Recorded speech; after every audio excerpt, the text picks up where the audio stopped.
So we are at SummerSlam in 1994. Yes, at the This United is, Center in Chicago. yep, August 29th, 1994. About 23,000 people. On commentary, we have Vince McMahon and Jerry Lawler. Yeah, initially I thought it was going to be Savage as well because it starts off with Savage comes out and he walks to the ring. He's like hyping up the show, and he introduces Lawler and Vince on commentary. But I don't know if they announced him as the host and I missed it because initially I thought it was going to be Lawler, Vince, and Savage on commentary. But he was Savage is hosting the show. He kind of does little intros and comments here and there. Yeah. Um, Lawler announces that Shawn Michaels and Diesel had beaten the Head Shrinkers the previous night for the titles. Um, That's interesting because the Head Shrinkers are in the opening match for here, a tag team match, and so I don't know. yeah, like it seemed almost like it was a shoot. Like we weren't planning on this because they did announce that, like in the opening match, that IRS and Bigelow got robbed because that was going to be a title match. So it seemed almost like Diesel and Oops. Shawn beat him on a shoot that wasn't planned or something. Um, but yeah, so Lawler announces that we have new tag champs, dudes with attitudes, which I don't think had been coined yet, but that's No, what they would become. Also, the most popular guys in the locker room. Uh, absolutely.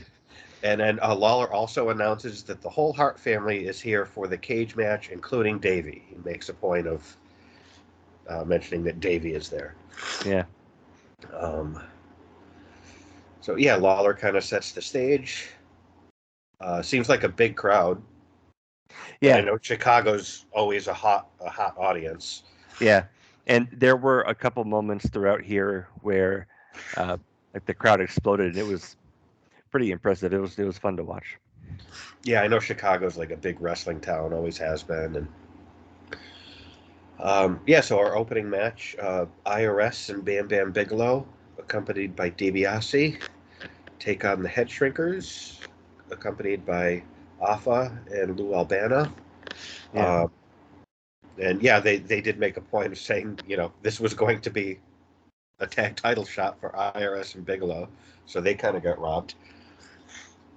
Um, That's just so odd to me that before a major pay-per-view like this, that the tag titles would be swapped off. I don't know. That's do you know where Shawn and Diesel beat the Head Shrinkers? Did it happen to be a house show at MSG? Because I know that they would occasionally do title changes at house shows in this era to kind of make it seem like go to yeah. house shows, like anything can happen there too. Like with Yeah. Brett and Mountie, it kind of reminded me of Brett and Mountie for the IC title. Yeah. I am unsure where that happened. But I don't know if that was, because even like when Diesel beats Backlund, Yeah. that was an MSG house show. So I know they did try to do that occasionally to make it seem like house shows are important. You should go. Yeah. No, I'm just reading here. The Head Shrinkers dropped the belts to Diesel and Shawn Michaels. The match took place as scheduled, but the title was not on the line. Talking about um, the match for tonight, I believe. Yeah, I'm unsure, but that is true. Like Brett and Mountie that set up Piper and Brett. So this would be a pretty big advertising space to be like, hey, you know, you need to come out and see this live and um, Yeah, like in when they come person. to Boise, Idaho, like you better go because you don't know what you're gonna see. Yeah, and I mean, I hate to say it, but their tag team division was not really bustling with talent at this time. Yeah, and I don't like, and I think we've talked about this before. I'm sure we have at some point. Probably not on camera, but um, I don't like thrown together tag teams, and as much as I like Diesel and as much as I like Sean, it seemed like a thrown together tag team, and I don't like that. I like my tag teams to have they're the this, and they dress alike, and they look, instead of like, you know, two Here's singles guys that are thrown together, especially when they win the titles. yeah, Like I know, yeah, like Sean and John Cena were tag champs, or Sean and Austin, or Austin and Dude Love. Although that was a fun odd couple team, but yeah. Every once in a while, it can be entertaining, but I would happily trade that for a well thought out tag team championship match or tag team division as a whole. having said that, I kind of dig IRS and Bigelow together. I know they're both managed by DiBiase, Yeah, so there's that connection. But I kind of like that team, and the Head Shrinkers. I know we talked the last show we covered. We were both very pleasantly surprised about the Head Shrinkers match yeah, on that show. And this is the same. Like starting off, like I noted, like Bigelow and Fatu have really good chemistry together. They start off, and I was just like, you know, I enjoyed this match. It was like yeah, four big dudes working like it's a TNA X Division match. Like it's very fast paced. yeah. Um, Yeah, I had similar thoughts too. Like these are some pretty big monster guys. I mean, even IRS is significantly broader and bigger than your standard issue, mechanic or worker from the time. yeah, Um, like he would look like a giant now. Like yeah, if he were in the business now, he'd be the biggest dude. Like yeah, and the head shrinkers and Bam Bam are uh, pretty pretty thick. it was funny. I don't know. Have you ever seen any of the kayfabe commentaries timeline series? Any of the shoots where it's they take a promotion and a year, and then they do a shoot interview with someone who was in the company at that time, and then Yes, they kind of go over different headlines with them. yes, And I watched one. They put out a full one of WCW in 1993, and they interview Vader. yeah. And it's like 2 hours. I watched it recently, and Vader mentions Bam Bam, and Vader. He's such a gentleman. Like he's really just like he comes off as such a class act. He doesn't really shit talk anyone, but he does seem like it's a sore spot because they talk about Bigelow doing moonsaults, and he multiple times during it he was like, "I was the first super heavyweight to do a moonsault," and he seems like that's a very sore subject with him.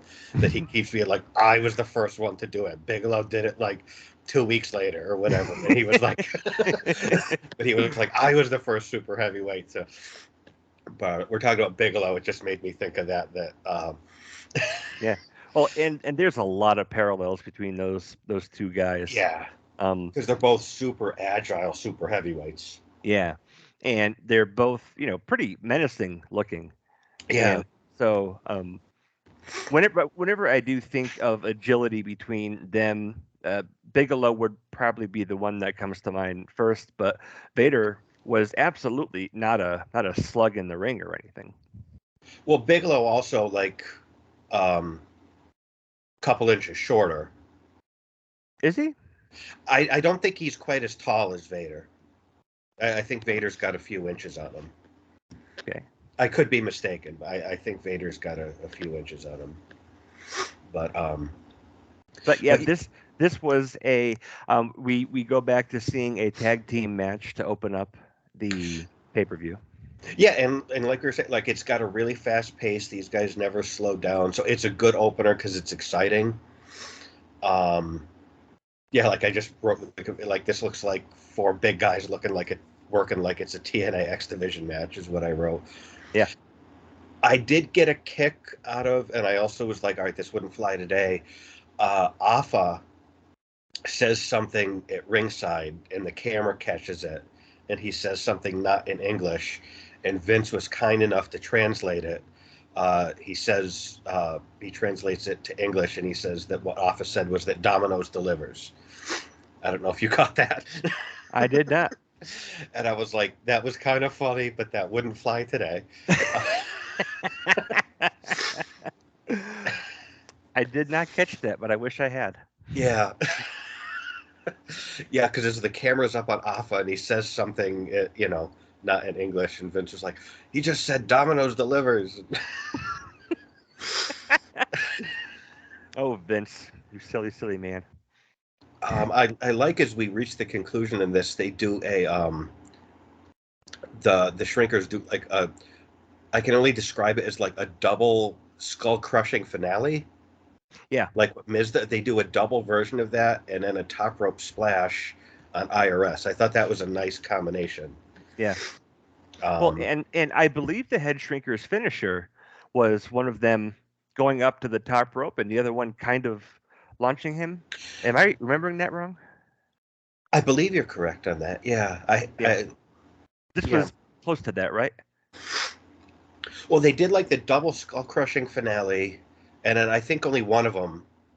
I don't know if someone launched them, or if it was just a straight up splash Okay. without.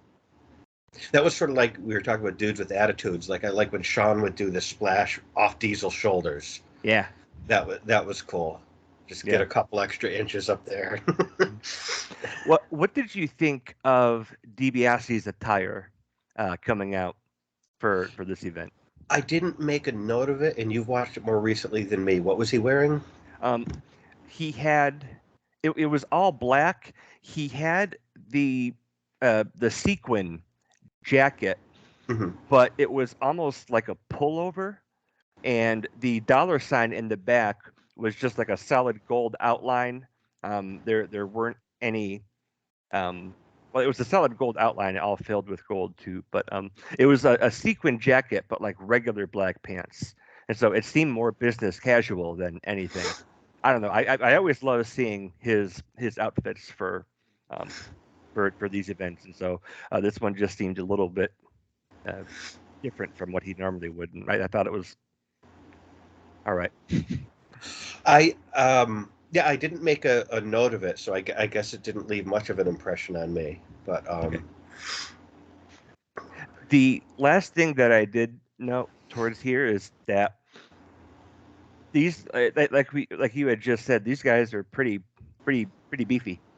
Um, and there were a couple potatoes being thrown, I think, but it never seemed to get really out of hand, I guess, especially since the ending of this match is just kind of a schmaz, and DiBiase, just kind of leaves and goes backstage and leaves IRS and Bigelow there, and they're all fighting down uh, the entranceway back to the locker room. yeah, it was it. I enjoyed the match itself quite a bit. Yeah, and it was quick. It was stiff. It was what you'd expect from these guys.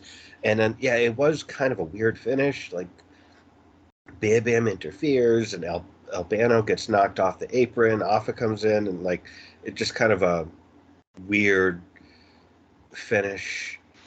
And And again, I gotta kind of wonder because I've never heard this, but it does seem like Sean and Diesel winning the tag strap seems like a very last minute thing. They weren't planning. Like yeah, it just feels that way to me. I've never heard anything that says that. Like I've never heard anyone say that on like a podcast or anything. It just feels like okay, we've got to scramble to do something. That's what this feels like to me. yeah, But I don't know that that's the case. It's just a vibe I get. yeah, And maybe they had something different planned for this finish if it was for the titles. I don't know. yeah. That's what I was wondering, is if the finish that was planned ended up getting scrapped um, because of Sean and Diesel winning the belts. It was like the night before, right? Like just one day I think before. that's what Lawler said that it was the previous night that Okay. the titles changed hands. Yeah. But yeah, it was weird. Like DiBiase bailed out, and then um, IRS and Bam Bam were announced as winners. Um, I guess by DQ. Yeah, I think because Lou got up on the ropes. Did he grab somebody? He hopped up on the apron. Yeah, Captain Lou got on the apron, and then Alpha came in and beat up Bam. I think probably because Alpha came in and started beating on Bam Bam. Yeah. So I think that's where the DQ was. Yeah, because Captain Lou got on the apron and then Alpha. Okay, yeah, so that makes sense that because And the head this was shrinkers managers interfered, so that yeah, makes sense. and this was kind of similar to when we had Yokozuna and Crush against the Head Shrinkers. Lots of guys at ringside. Yeah, Um, because each of them had two people. yeah, Yeah, so there are 8 guys at ringside. yeah, and that was another match with some pretty legit dudes in there too. Yeah, that was a really good match. Yeah, yeah, I enjoyed this. I don't know that there is anything here that really. It was a great opening match, and I'm Yeah, starting to expect um, whenever we sit down to do a new event to see um, some kind of tag team match to open up the night. Like I'm being conditioned for that, I think. well, I think, and we've talked about this before, not just the opening match, but throughout the card, is the placement of the matches. And we've talked about that can really make a difference in setting the tone for the show. Yeah, And we've talked about some hits and some misses, but the opening match is a really important spot. Like, I remember when they first started doing Money in the Bank matches, and before they had their own pay per view, that was always the opener for several years at least to WrestleMania. That was the first match, was the Money in the Bank ladder match, I and did not know that. I thought that was really cool because those matches, it's a multi-man ladder match, high action, that really gets people up for a show, and I thought that's a great way to open a Mania, to Yeah, really get people up. And then they got their own pay-per-view and stopped doing it. But their first few years of the Money in the Bank ladder matches, that's how they opened Mania, and I like that's that. yeah, cool. All right, yeah, so they start battling down Yeah, the aisle. DiBiase just fucks off. He gets out of there. Yep. And yeah, so Bigelow and IRS win by DQ. Up next, this is something I haven't actually watched these in a while, and this is something I wanted to talk to you about because I have some feelings about this. They're doing the search for the Undertaker, and Leslie Nielsen is on the case. Um, and they're doing very much like a film noirish. Leslie Nielsen, obviously, who I'm a huge fan of. I love Airplane. Oh I yeah, love Police Squad. I love the Naked Gun movies. So they're definitely doing that style of humor that he's known for. Um, with him, Leslie Nielsen doing the voiceover, and so he's in the shadows. He's searching for the Undertaker. He runs into George Kennedy, who's dressed like the Undertaker. Um, what did you think of this specifically? And I also made a note. I kind of wanted to talk to you about the different ways that celebrities are used in wrestling, good and bad, and then what you thought of this specifically. yeah. I do think the Naked Gun movies are hilarious. I I do remember seeing them in this pay per view back in the day. What we would have been like 12 or something, and so I remember at the time thinking it was kind of cool because I loved those same movies as well. Um, Looking back on it now, I mean, this is the comeback after the Undertaker uh, went to heaven at after that casket match. Right. So on its face, this is just kind of silly. Um, I actually have a lot of things to say once we get to the end of the show Okay. and how they kind of rounded things out for us. But initially, I enjoyed it. I think they're funny, and it was it was a cool way, I think, for them to be used as celebrities. They're not being, we're going to have Walter Payton, a phenomenal football player, Hmm. um, involved in the Intercontinental title match. And so I think how those two were used, sleuthing for the Undertaker or whatever, was kind of entertaining. This found the mark for me too, and I think because I'm a big fan of Leslie Nielsen. That really brings me back to my childhood. I used to like go to the video store with my dad and get the Naked Gun movies or watch Airplane with my dad, and I like that type of humor, and Leslie Nielsen does it so well. Yeah, So like I'm just a big fan of him, and it just made me happy. I hadn't seen these little vignettes in a while. Um, and I think it also plays in with the mystique of the Undertaker because they shoot it very film noir with the voiceover, and so I think it works for the Undertaker character, and of course it works for the type of humor that Leslie Nielsen and George Kennedy are known for yeah, in the Naked Gun movies. Um, so this works for me. I mean, as far as the use of celebrity, those are hit or miss. Um, Sometimes it's people that I don't know or care about, particularly when it's pro athletes that I don't really know. yeah, Um, and once people get in the ring and have a match, I'm probably going to hate it.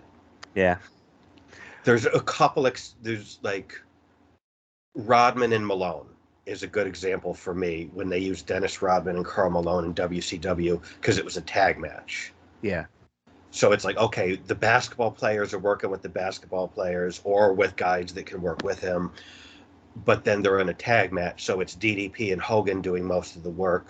So that was one of the few exceptions where celebrities get in the ring and it worked for me. But most of the time when they have a match, I hate it. I know we talked about this past WrestleMania and the yeah. use of celebrities, and we both hated it Well, and every time. also, like if you look at Malone and Rodman, um, I don't know, uh, it's easy to forget how ridiculously tall pretty much everybody in the NBA is. Like just watching them on TV, and it's like, oh, all of these guys are close to 7 feet tall, so they look much more natural in the ring. Especially Rodman with his And style Malone and was everything. ripped. Yeah, Like when, like, notice Rodman kept his shirt on. Malone didn't. And why would he if he looked like that? Because Malone was ripped. yeah, And from what I've heard, both those guys really put in the work. yeah, And they're both obviously pro athletes that at the time were both in the NBA finals, so it was very topical. yeah, But that to me is one of probably the best example of non wrestlers getting in the ring and it really working for me. And I think a lot of it has to do with that it was a tag match. yeah, And I was following basketball at the time and I knew them. yeah, A lot of times they'll bring in football players and I don't watch football, so I don't know who these guys are and I don't care. yeah, But like this is a really good example to me of he was used. Leslie Nielsen and George Kennedy were used very well, and it fit with who they were. Like another example for me is Alice Cooper with Jake the Snake Roberts. yeah. That is perfect for who Alice Cooper is and his image. That one really worked for me. But then there's some that are really cringeworthy for me. Um, I mean, they've done documentaries on this, but putting the belt on David Arquette, yeah, um, I don't know. Like, I and think everybody has a hot take on that, but and I know not too long from now we're going to be talking WrestleMania 11, yeah, uh, which we'll save it for then. But I have strong feelings about that. yeah. But this to me, I wasn't sure because we'd never talked about this that I can recall. I wanted your take because I thought this was just a fun Well, and you were the use one, of Leslie Nielsen. absolutely, and you were the one that got me into those movies, I the remember Naked Gun watching them movies. with you, and Yeah. please disperse. There's nothing to see See, here. Like a car drove into like a firework factory. It's like explosions are blowing off. yeah. I mean, a lot of my sense of humor came from movies that you had introduced me to. And like, I think Raw and Delirious informs our sense of humor more than anything else on earth. And a lot of that goes back to my dad because my dad Um, at the time, like now, all he watches is Fox News and um, the ID Network, like true crime shit.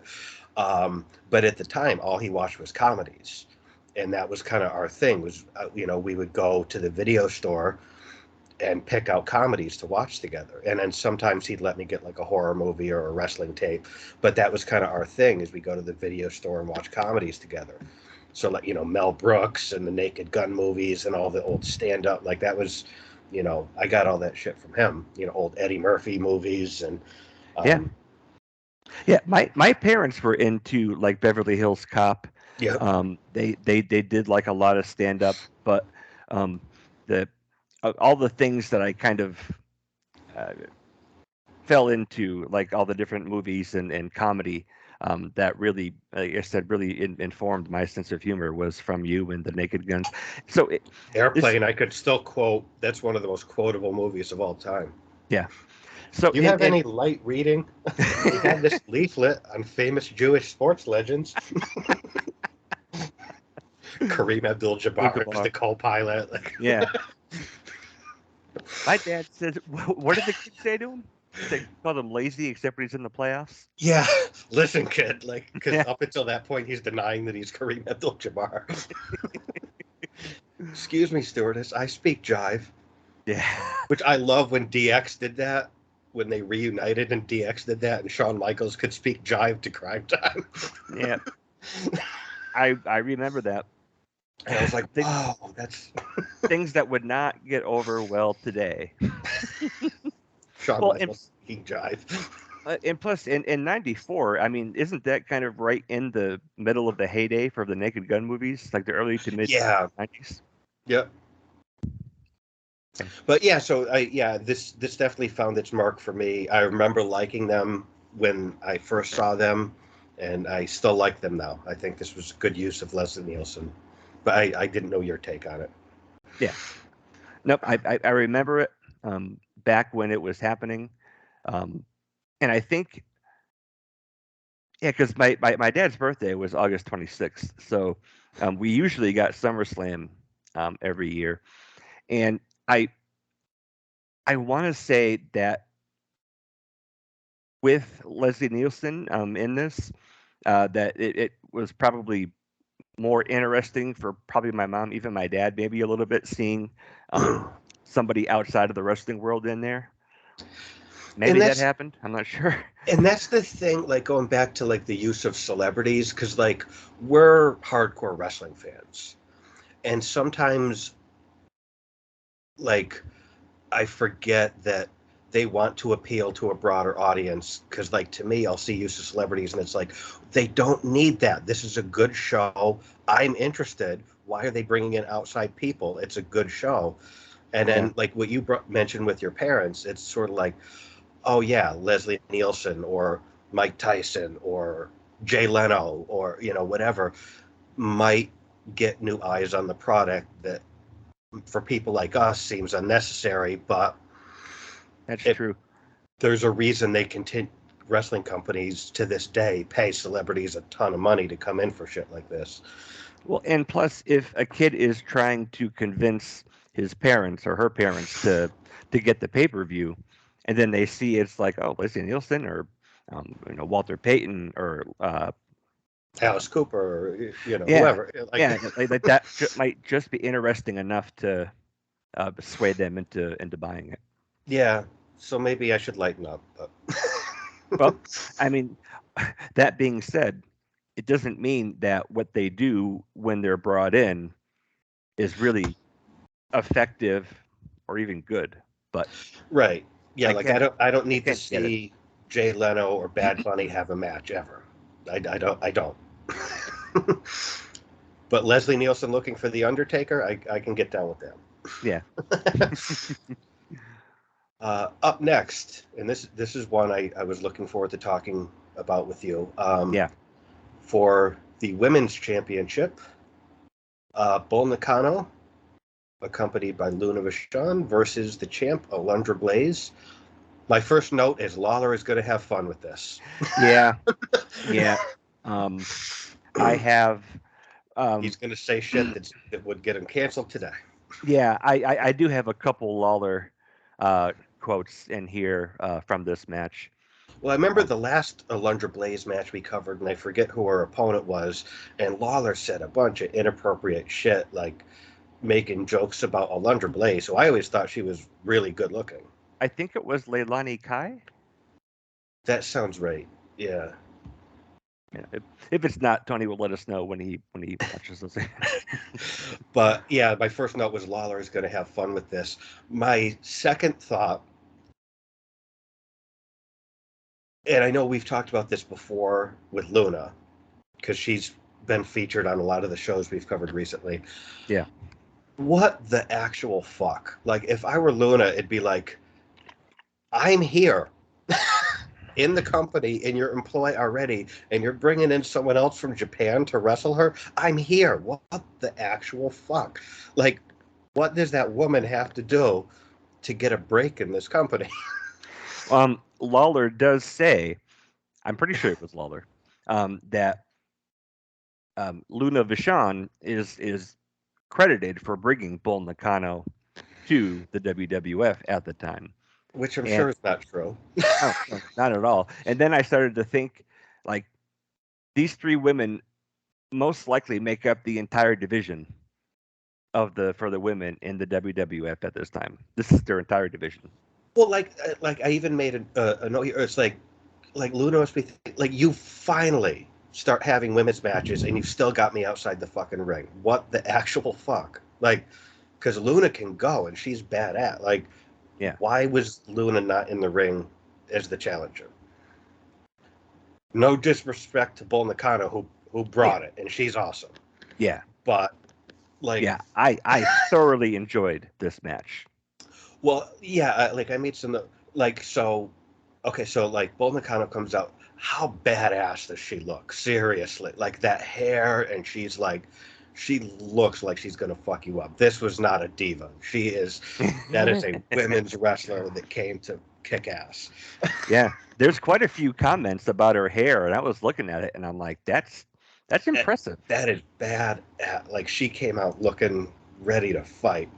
Yeah, and Um, it was like her skin was kind of not painted up, but it was like a darker color, and they had, I don't know, it looked almost like a cracking stone, yeah, or like in her on her face. I thought either that, that or like a lightning bolt. It kind of could go either way, you know. yeah, But yeah, and then like Alundra, she really was such a precursor to modern day women's wrestling because she looked good, but she was athletic and she could go. It wasn't like, you know, up next we're having Stephanie McMahon versus Stacy Keibler for the Divas, you know, and they're each having their second match of their lives, you know. yeah, Like she was athletic, she was good looking, like, you know, um, they both are presented with flowers in the beginning of the match. Um, I think Luna hits Alundra Blaze with Bull Nakano's bouquet of flowers. Just because she's like, what the fuck? I'm not in this match. Fuck you. yeah, and even like with Bull's hair, like one of the first things that kind of stuck out was when she grabbed Blaze by the hair and was like whipping her in the air, and like she's kind of airplaning around. They Yeah. had that a couple times, and that looked really good. Yeah, like everything here was aggressive, athletic, believable. Um, there, of course, had to be the obligatory USA chant. But I did notice that I don't think that caught on. They definitely had some people around ringside where the cameras were, but I don't recall that kind of spreading out throughout the crowd. Yeah, it wasn't like overwhelming, but it was there. Yeah, Um, Alundra Blaze, there's a nice Hurricane Rana. yeah. Um, The I I did have to Google to find out the name, but the Scorpion crosslock. that sick submission that Alundra Blaze gets on. Yeah, Holy fuck, did that look good? yeah, And then and she's pulling the hair. She's got her. It's like, oh Jesus Christ! Like, Yeah, there was audible gasps once, like she folded over her leg and then picked her up and was pulling her out. Yeah, Like you don't see this kind of stuff back. I mean, we're still in the days of like a sleeper hold wins you a title. that's like very much like something I'd expect to see from like a Zack Saber Jr. today. Like I know you haven't seen much of him, but he's the type of like he bust out something like that these days. Yeah, Which isn't he wrestling Daniel Bryan at that AEW New Japan cross promotion? I am not sure. That's I know. kind of the two best technical wrestlers on the planet right now. So that's going to be good. Yeah, That's kind of for a like because I've watched a lot of Zack Saber Jr.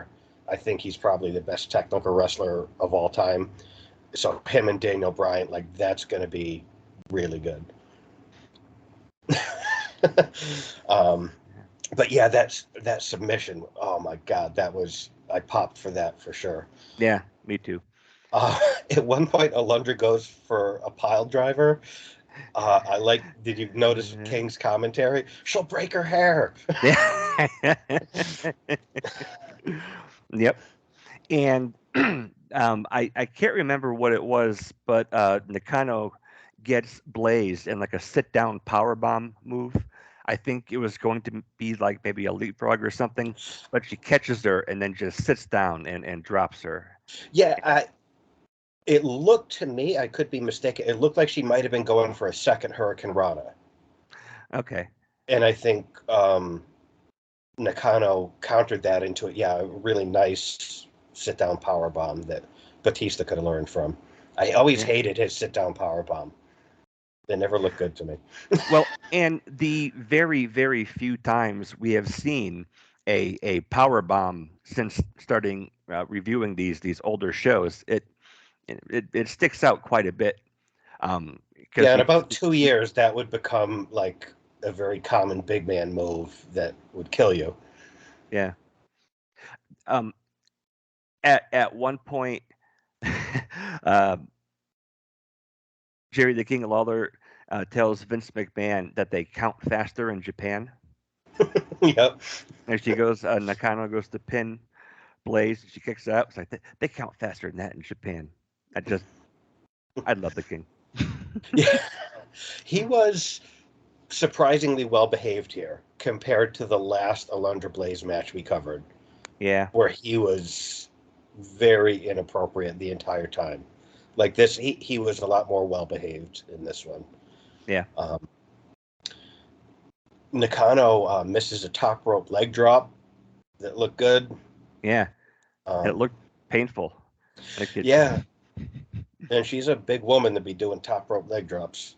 yeah, Alundra kicks Luna off the apron and gets a win with a really nice bridging German suplex.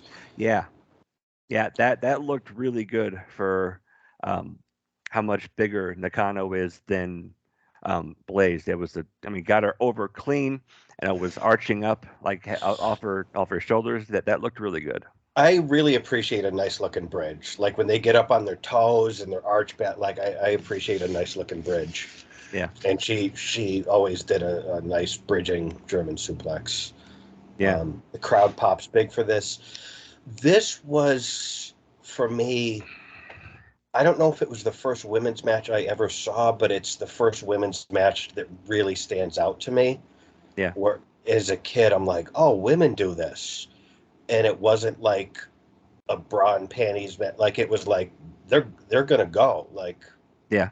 they're hitting each other. They're athletic. Like I made a note here where it's like, um, to me, I think for women's wrestling, this is almost like the Steamboat Savage of women's wrestling to me. This set the bar to me Yeah, for I women who got into the business later. I feel like this was Savage Steamboat. I can definitely agree with that.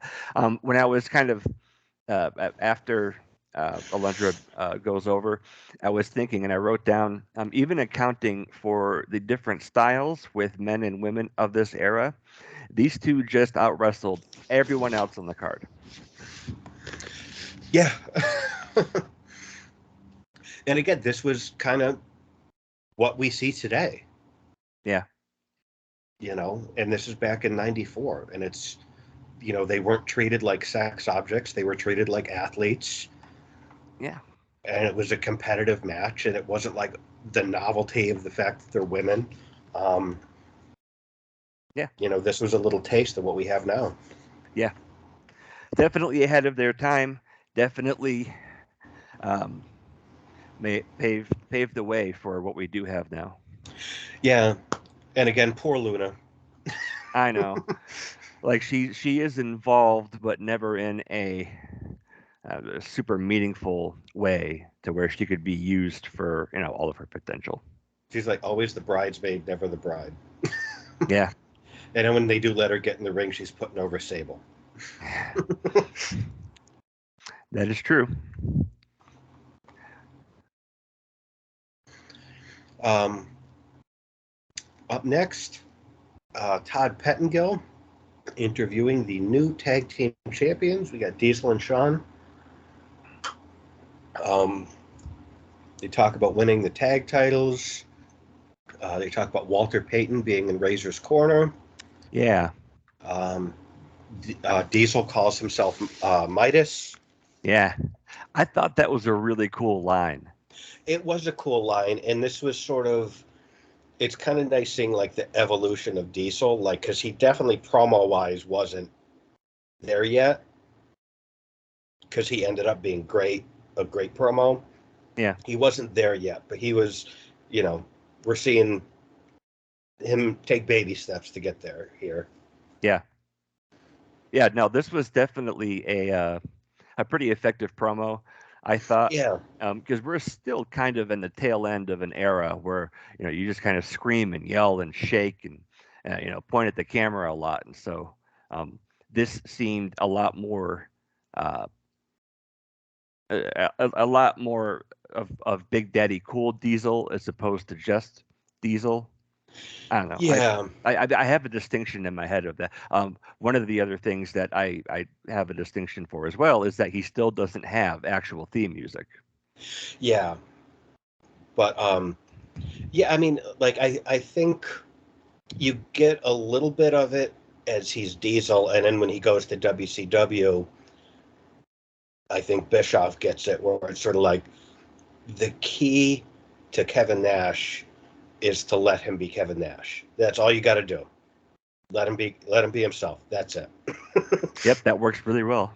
You don't need to give him a mohawk. You don't need to give him a magician's cape. Let Kevin Nash be Kevin Nash, and you'll make money. Like, Yep. and I think you start to get some of that as he continues to evolve as Diesel, and then by the time he gets to WCW, it's just 100% unfiltered Kevin Nash. Yep. So the first thing I noticed, and I'm sure you did as well, champion comes out first. Yep. Yeah, I know. We both kind of noticed shit like that.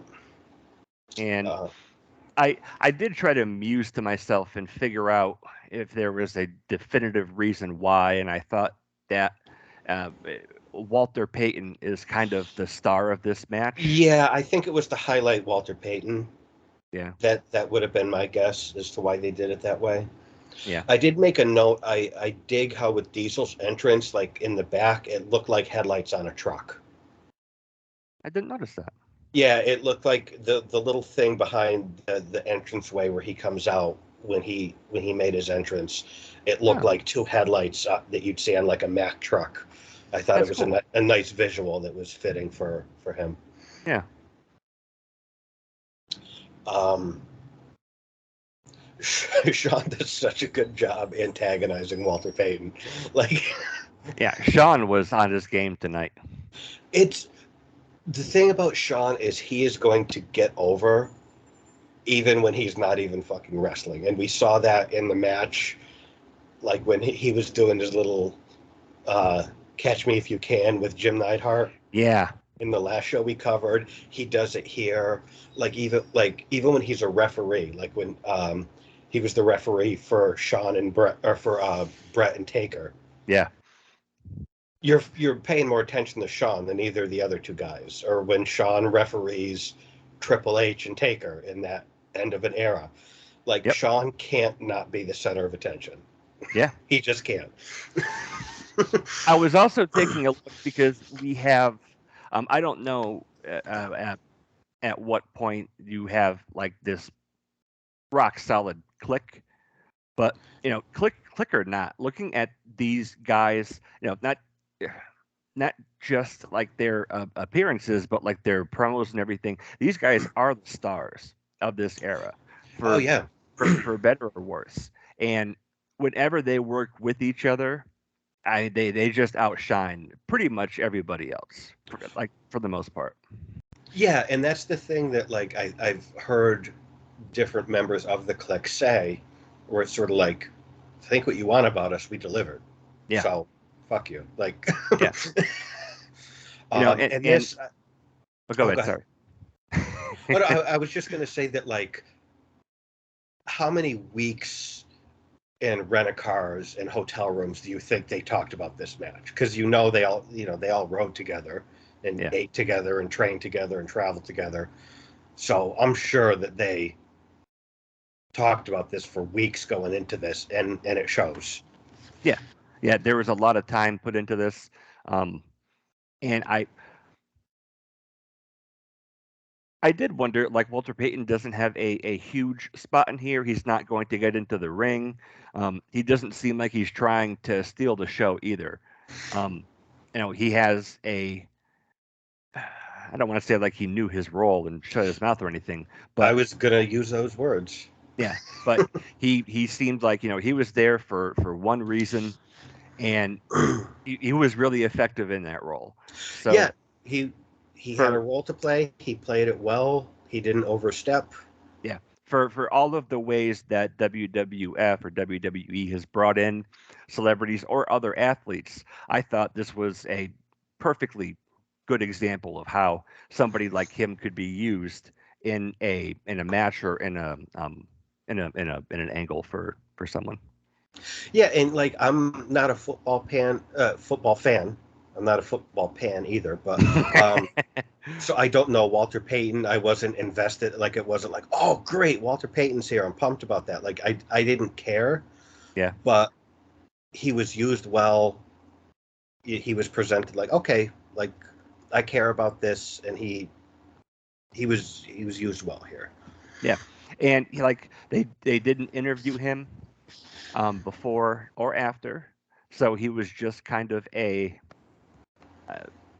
kind of a part of the match. I did try to find out like if there was something that built up to him being involved there, like with Lawrence Taylor. Bam Bam, Yeah, chucks him out of the first row, but I couldn't really find much. I don't know. yeah, I'm not sure, but this I don't. I really. I know I've seen this match before. I didn't really remember it. This was one hell of a match. I really, really Yeah, like this.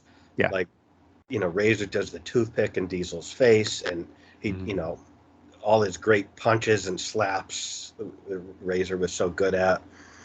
Diesel sells really believably, which yeah, for where he was in the business, and for a guy that big, props to him for selling the way he does. yeah, Like, yeah. He definitely had chemistry with um with with Razor, and there were. I did notice that he was selling really good. Um, and he did with that in that match with Brett that we covered too. yeah, Like he sold very well for a guy that, because a lot of big guys don't never learn how to sell, or yeah. don't want to, or don't think they ever should. Um, Well, and something that you had pointed out before too, Razor doesn't work like a big guy, even though for all intents and purposes he definitely was of his of this era. His style is not that of a monster. Like he doesn't have a Big Daddy Cool Diesel style, kind of slow and methodical. Razor is just yeah, very unique in how he works. yeah, and even like the moves he does are very unique. Um, yeah, he really is kind of one of a kind in that sense. Because like he could, I mean, he's not muscular wise, but height. He's like Sid size, pretty Yeah. much. Like that's the caliber he's in, but Yep. he doesn't work like that, and he easily could, Yeah. but he doesn't. You know, and his stuff is very smooth. He's quick. Um, Um, I did notice that one of their arrest holds was a sleeper hold, and I kind of chuckled. It's like they don't really do this anymore. Like this was yeah, like this and chin locks and yeah. stuff like that. I like at one point Sean gives a little pep talk to Diesel. I thought that was nice. Yeah. Um, I did make a note. You talked about DiBiase's attire earlier that I didn't make note of. I did make a note here. Razor looks weird in white boots. He does. I didn't care for it. Yeah, that kind of stuck out to me. Um, Sean, I wrote Sean takes his shirt off, and he's kind of moving around and really kind of antagonizing Razor and the crowd. And I wrote, which Guns N' Roses music video was he cast in with this look? And I mean that as a joke and a compliment. Mm. Yeah, I mean Sean earned his money here. Yeah. You know, um, Razor does a vicious short, takes a vicious short arm clothesline from Diesel. I don't know if you that just stuck out to me. Just a really nasty looking short arm clothesline Diesel gives Razor. I don't think I did. I don't like it's a it's a move he does, but this one looked pretty vicious. Yeah. Um, There was, as the match went on, I did notice that Sean was getting more and more involved to the point where there was a couple times it was almost silly.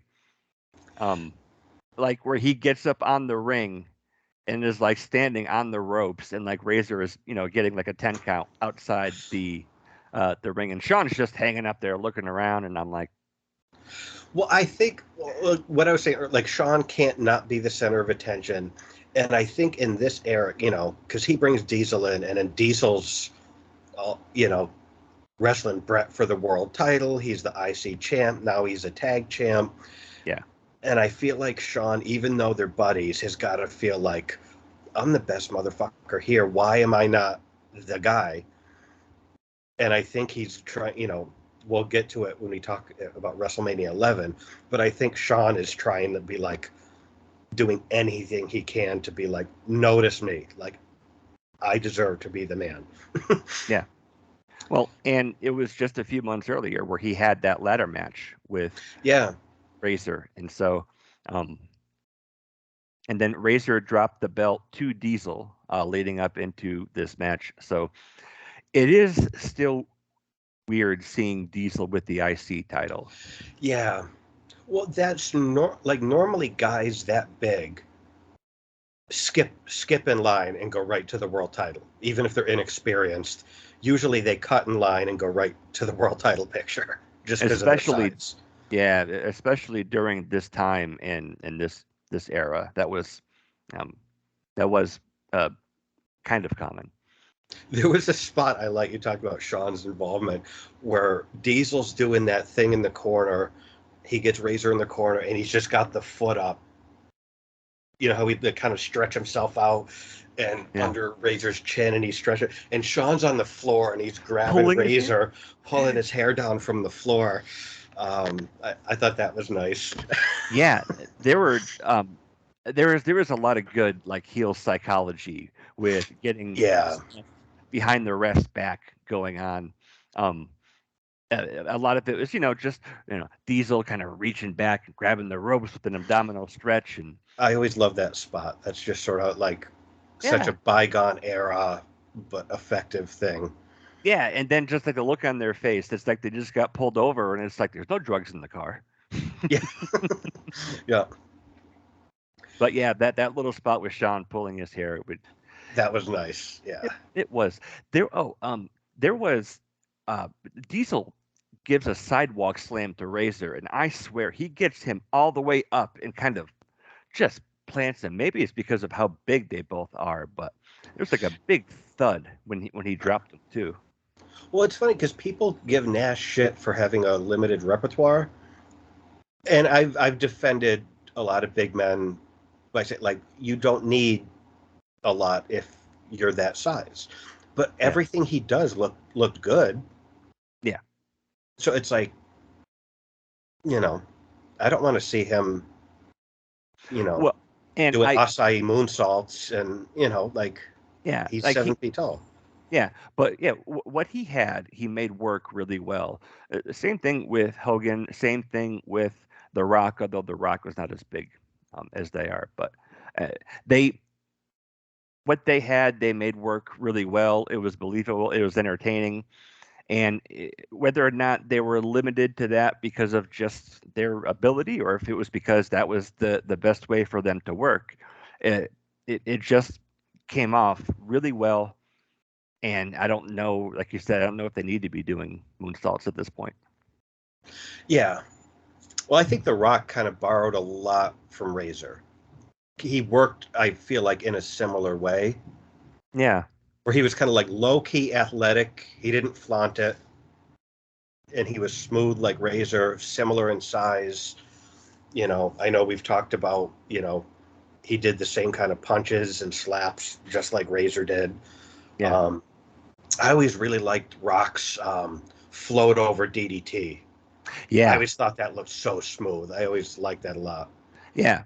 And he really did like float over Yeah, the guys. Like for a guy that big and muscular, they go down, and he was, yeah, that looked really good. yeah. But yeah, there's really intense action from both these guys. Sean takes off the turnbuckle cover.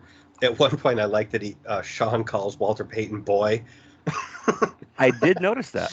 which that like even though it's a work, I'm like, oh, that seems like a mistake. Like that Yeah, seems like you don't want to be doing that. Like yeah, I don't yeah. think Sean's ever won a fight in his life. I don't know if he wants to be calling Walter Payton boy. Uh, Yep. What did you think when uh, Diesel goes down in the corner and just gets crotched right on the ring post underneath the ropes? Did you notice that? um, I don't know if I made a note of that. He's just so big that you don't really see him kind of being pulled and dragged around the ring. But he had this really Razor got crotched. no Oh, Diesel Diesel did. did. Yeah, I don't know if I have that here.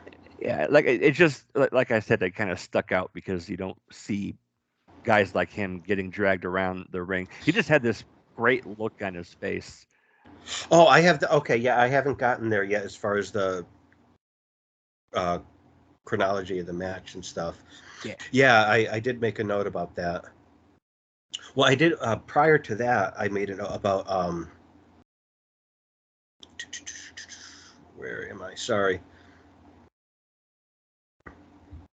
Well, and like this was right around where Sean gets up on the ropes and gets knocked down and like gets nailed like on the guardrail and kind of bounces up and does like a Ric Flair bump. I don't know. Well, I have like after like Sean calls Walter Payton boy, he's like antagonizing. He backs away until the ref gets involved, and then he does this like beautiful like running clothesline off the stairs to Razor on the outside.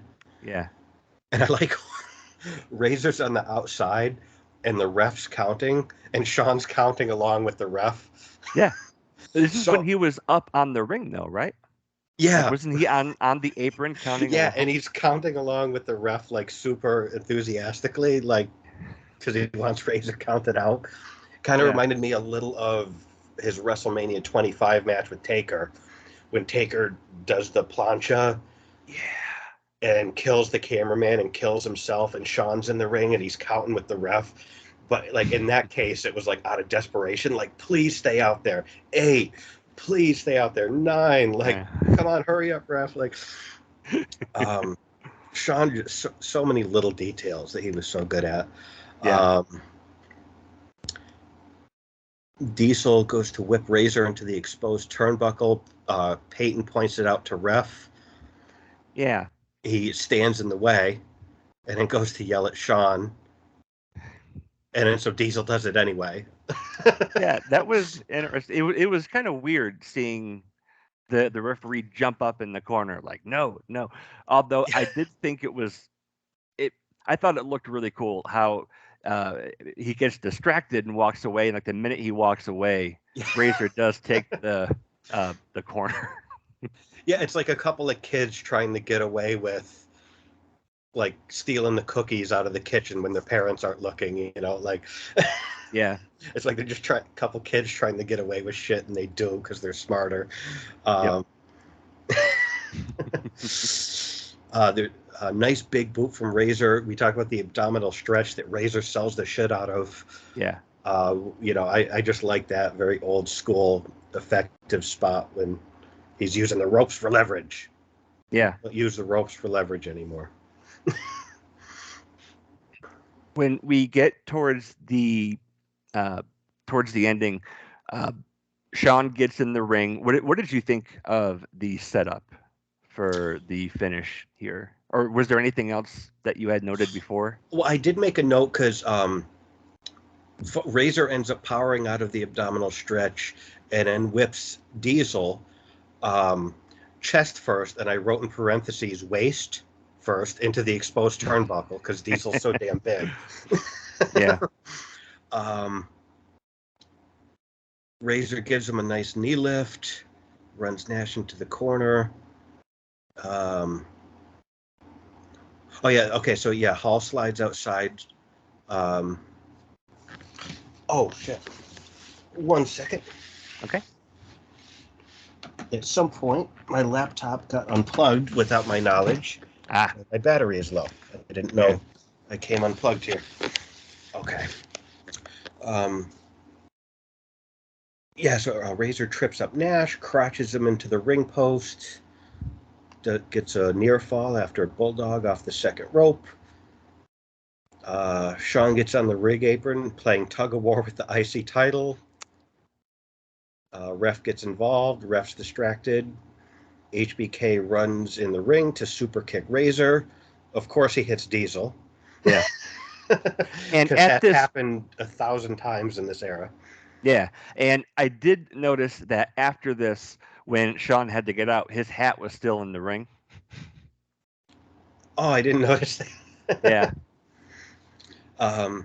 But that became kind of predictable in this era, where if Diesel is holding, when he was with Sean and he's holding someone for Sean to kick him, Sean's never kicking the person he's supposed to kick. He's kicking Nash.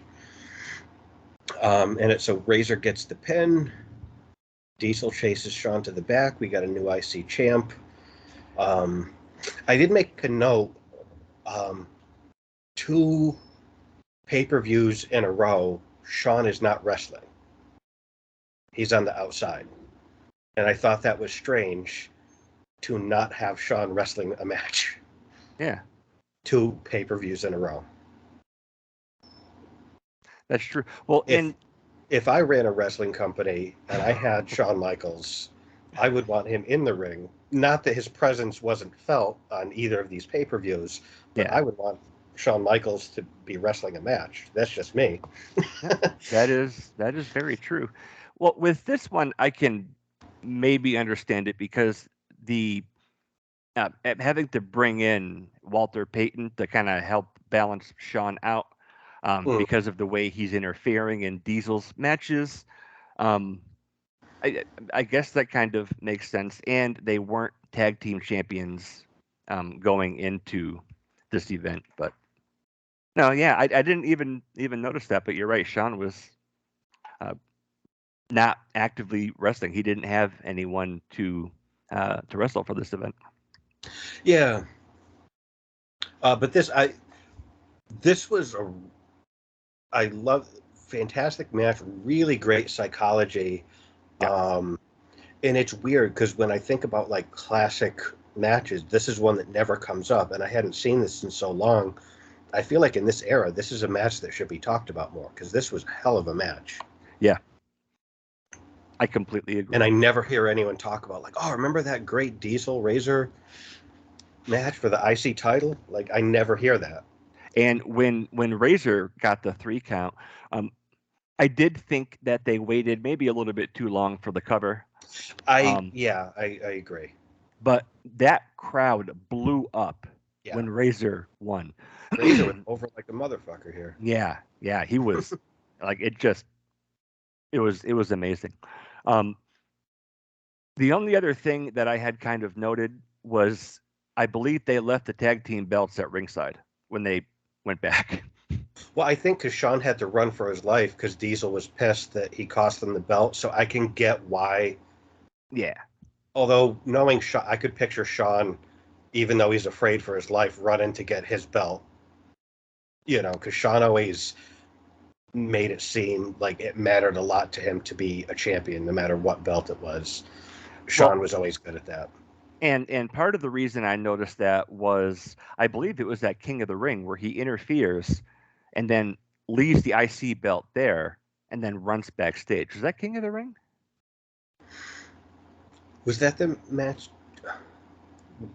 I I don't know. I just remember because I had it noted on one of our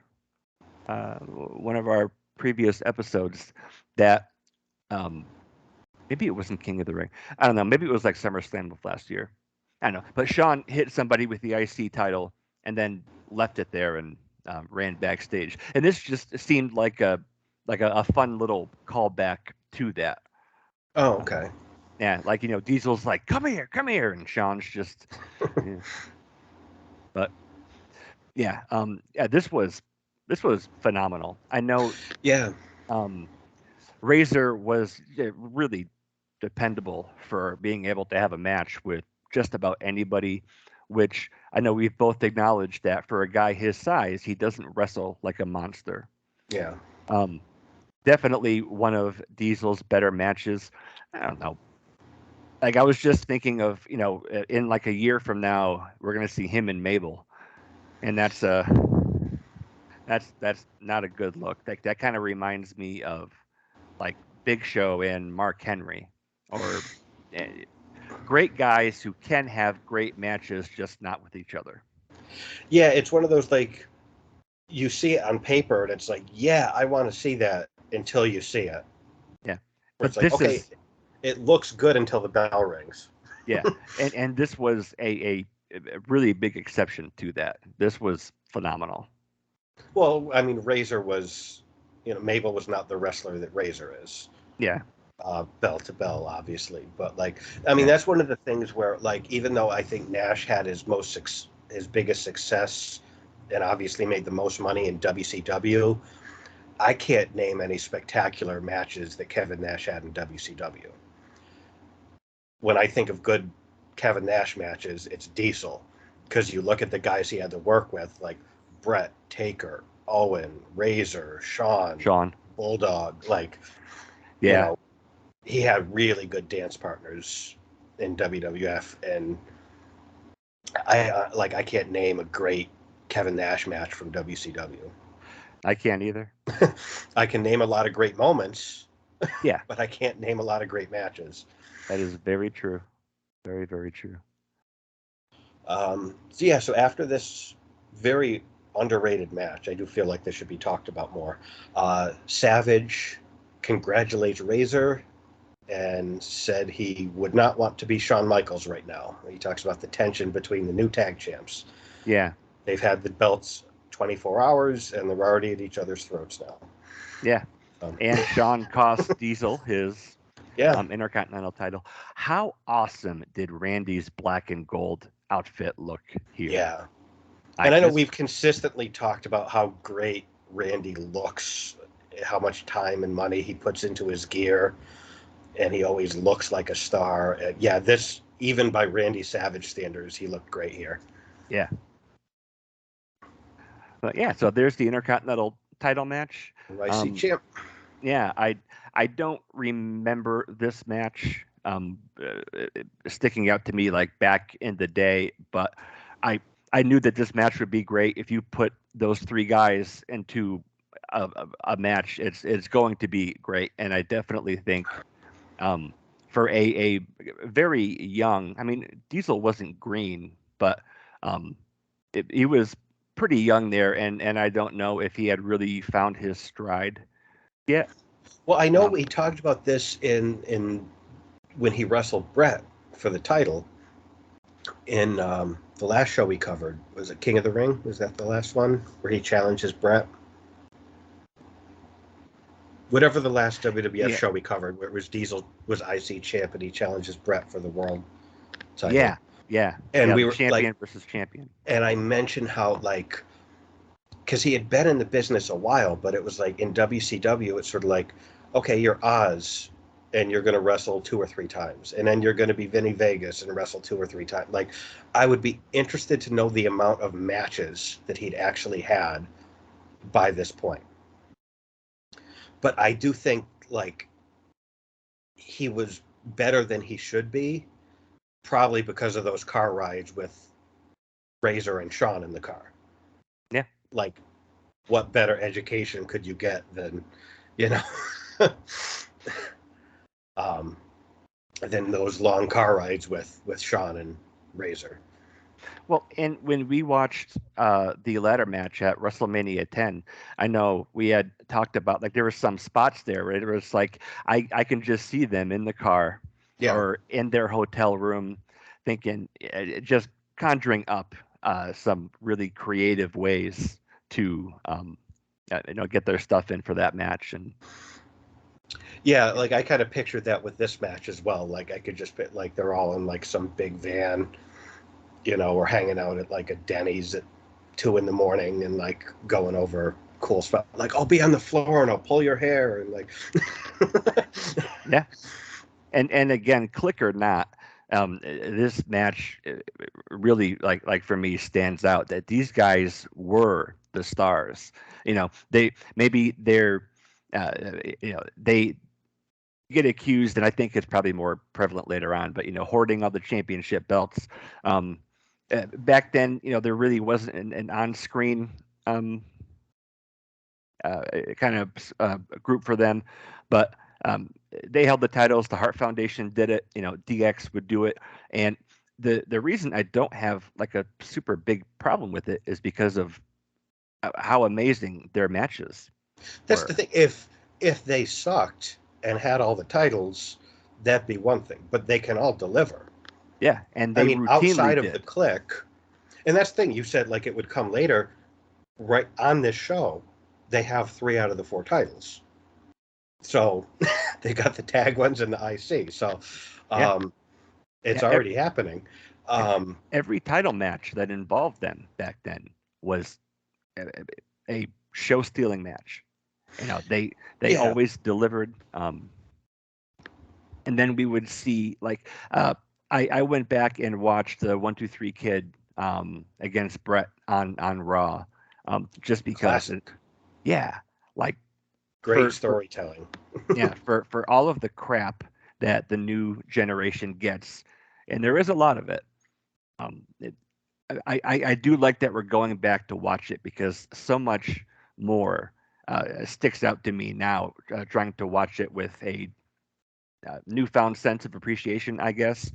Um, and these guys are this era. They stick out, and um, I, I know we had talked about this before too. That um, Diesel, Brett Diesel and Sean, the company had some of its lowest numbers there. And I don't think it was because of them. I think they're the reason that they made it out of this era Yeah, at and I all. think that, um, I mean, the wrestling business was bad across the board in this area.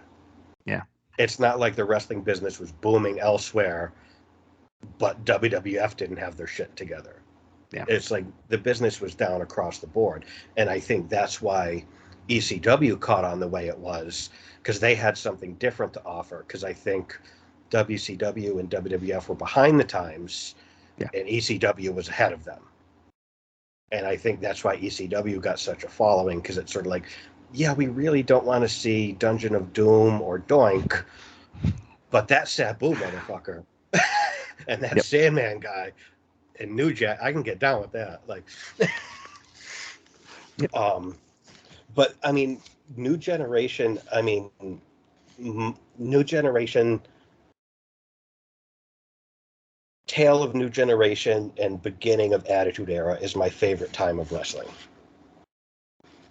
Even Yeah. though the business was done, but like that's my favorite period in wrestling. Yeah. I think Um, that's probably where I was the most invested in it as a fan. yeah, You know, where we I always talk about how the wrestling business, specifically to the Attitude Era, was going into its adolescence the same time we were. yeah. Yeah. So up next, um, we need to come down off this high because that was really good. So here we have Todd Bettengill interviewing Lex Luger and Tatanka, and apparently they've done a poll wherein 54% of the fans think Lex Luger sold out to DiBiase. They show a bunch of clips that totally imply that Lex Luger did in fact sell out to DiBiase. Yeah. Then Tatanka says that Lex Luger sold out to DiBiase, and then Lex Luger said he did not sell out to DiBiase. Yep. I mean, I think they did a really good job of cramming 4 minutes into like a month of Yeah, vignettes. um, some of them did look kind of fun, and they were yeah, just like it was just so heavy-handed. Like DiBiase with a big duffel bag walking into Lex Luger's dressing room with the Lex. I'm like, man, you guys are really, really heavy-handed with this, and like you're saying this wasn't subtle.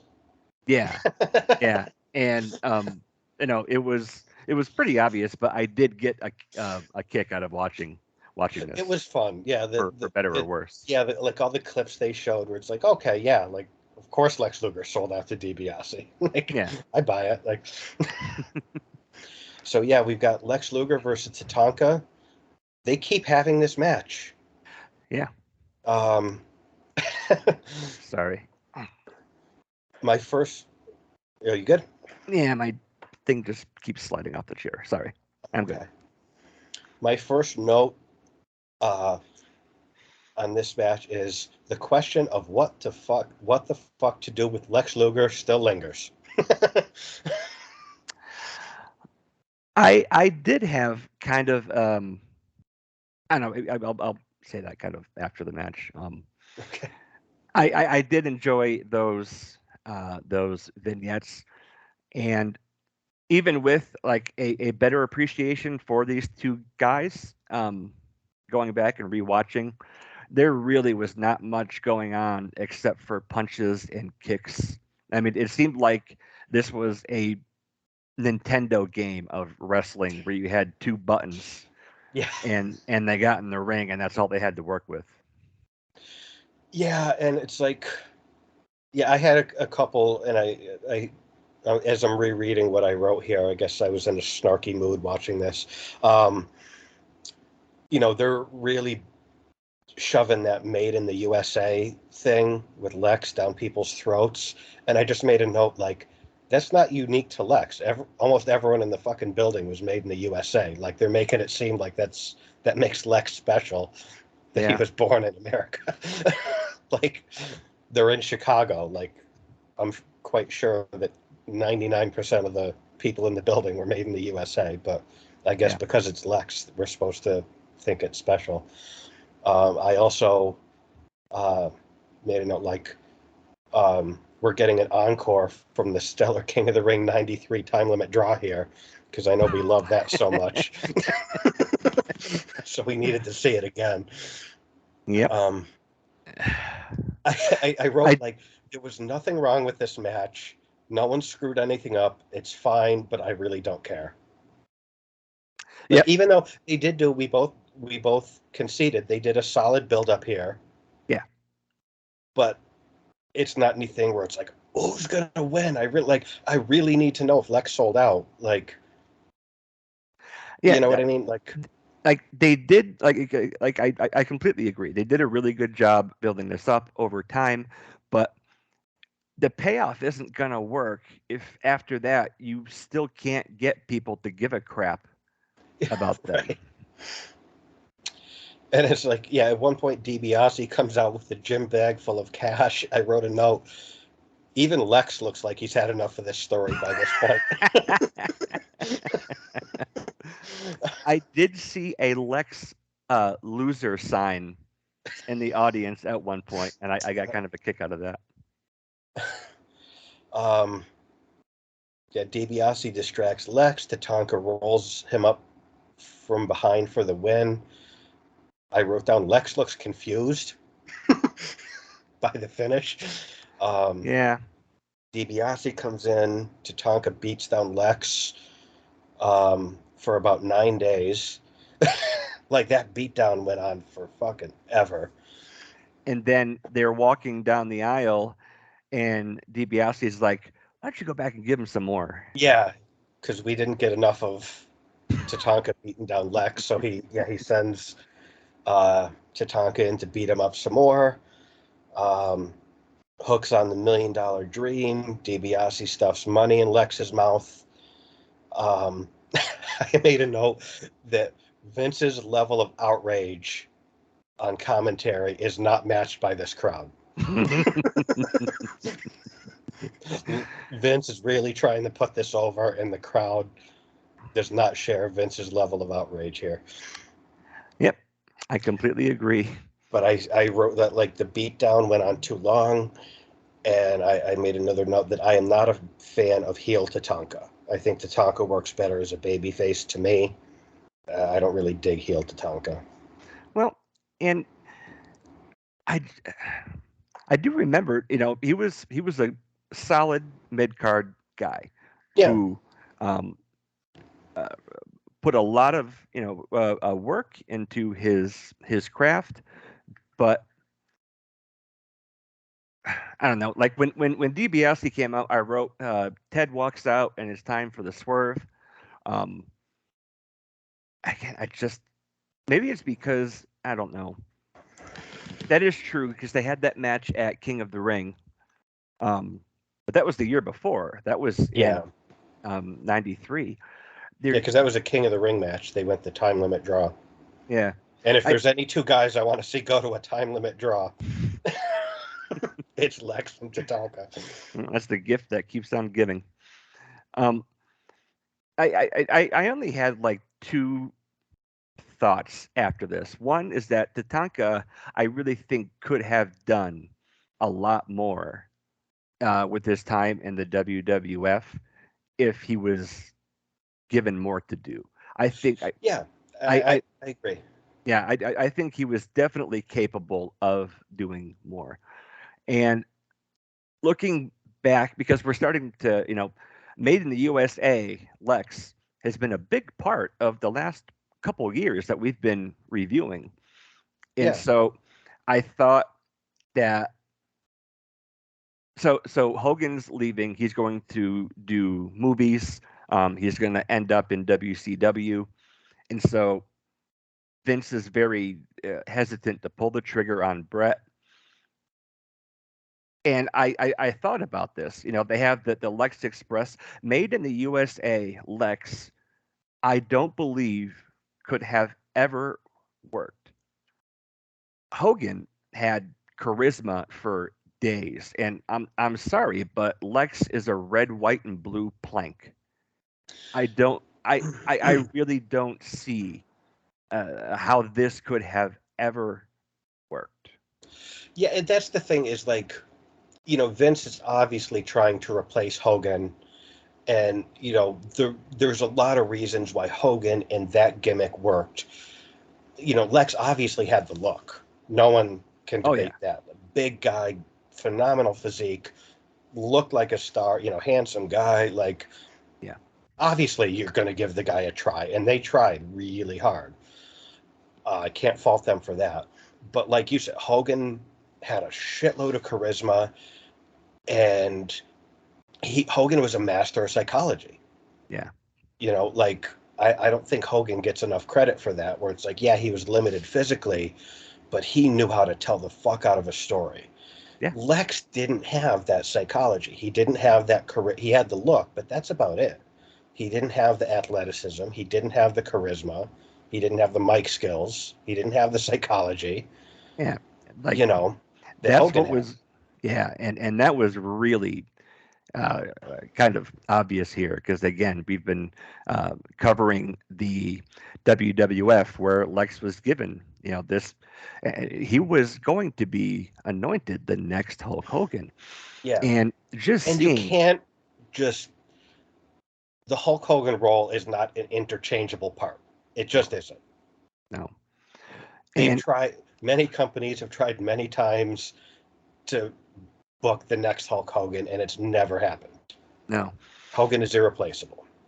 and I we had also talked about how Lex went out there, did business, really uh, put over Brett. He was.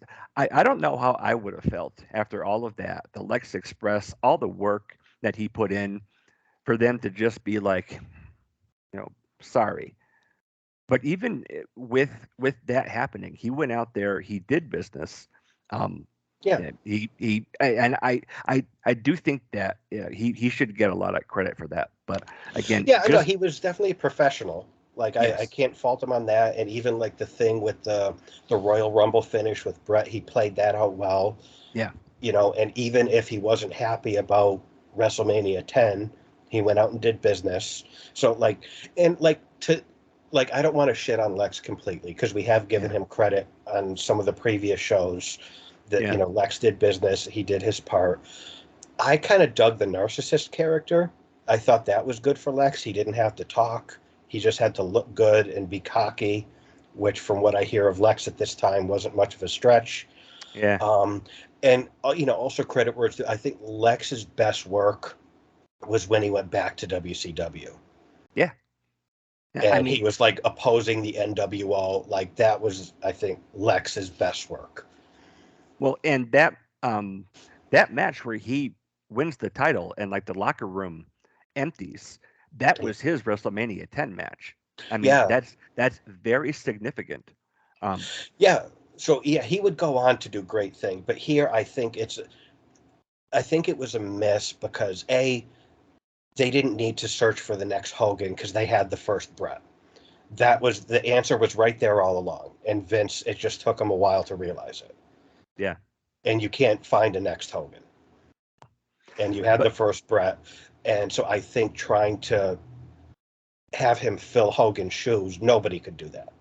no, So but I it's think that's unfair to Lex, and it's not that he's not capable of being a top guy because we just said later on in WCW, he was over like hell yeah, and he did his best work. I remember seeing it when he racked the Giant yeah, and the I, crowd came unglued. Like that was huge. yeah, So he had it in him to be a major star and a world champion. It was just I think they were trying having him try to fill Hogan's shoes was that's unfair to Lex. it is. It So I don't want to absolutely shit is. all over him. I got to give the guy his due and put it Yeah. in perspective. I think. Yeah, and I know I definitely kind of take shots at him and joke around, Yeah, but like because there was so much time after the match with the beat down and going back, and I was just reviewing everything that Lex had done in this era, and it's like he is a charisma black hole. That's not to say that he doesn't have talent anywhere, but Hogan, with his 5 moves of doom. And, I really do believe that he transcended the wrestling business. And yeah, I just can't see. I don't know. Like he was brought in for the WBF, and Vince was, really, he's always been big on those body guys, but Lex can't cut a promo. I was really thinking, like, how could they have believed that this would have worked? Like I really do struggle, and I'm just a jaded internet mark, but again, just seeing it here, I don't know. and another thing too, I think comparing like Lex to Hogan and stuff, Hogan's heyday, the Hulkamania era, that was very much of its time. That was current, that was cool. It was exactly what that fan base wanted to see at that time. That fan base did not want to see it in 94. They didn't want to see a rehash of that gimmick in 94. You know what I mean? Like, that wasn't of its time. It was trying to recreate something from the 80s Yeah. and present it to an early to mid 90s audience that would rather watch, something else. Yep.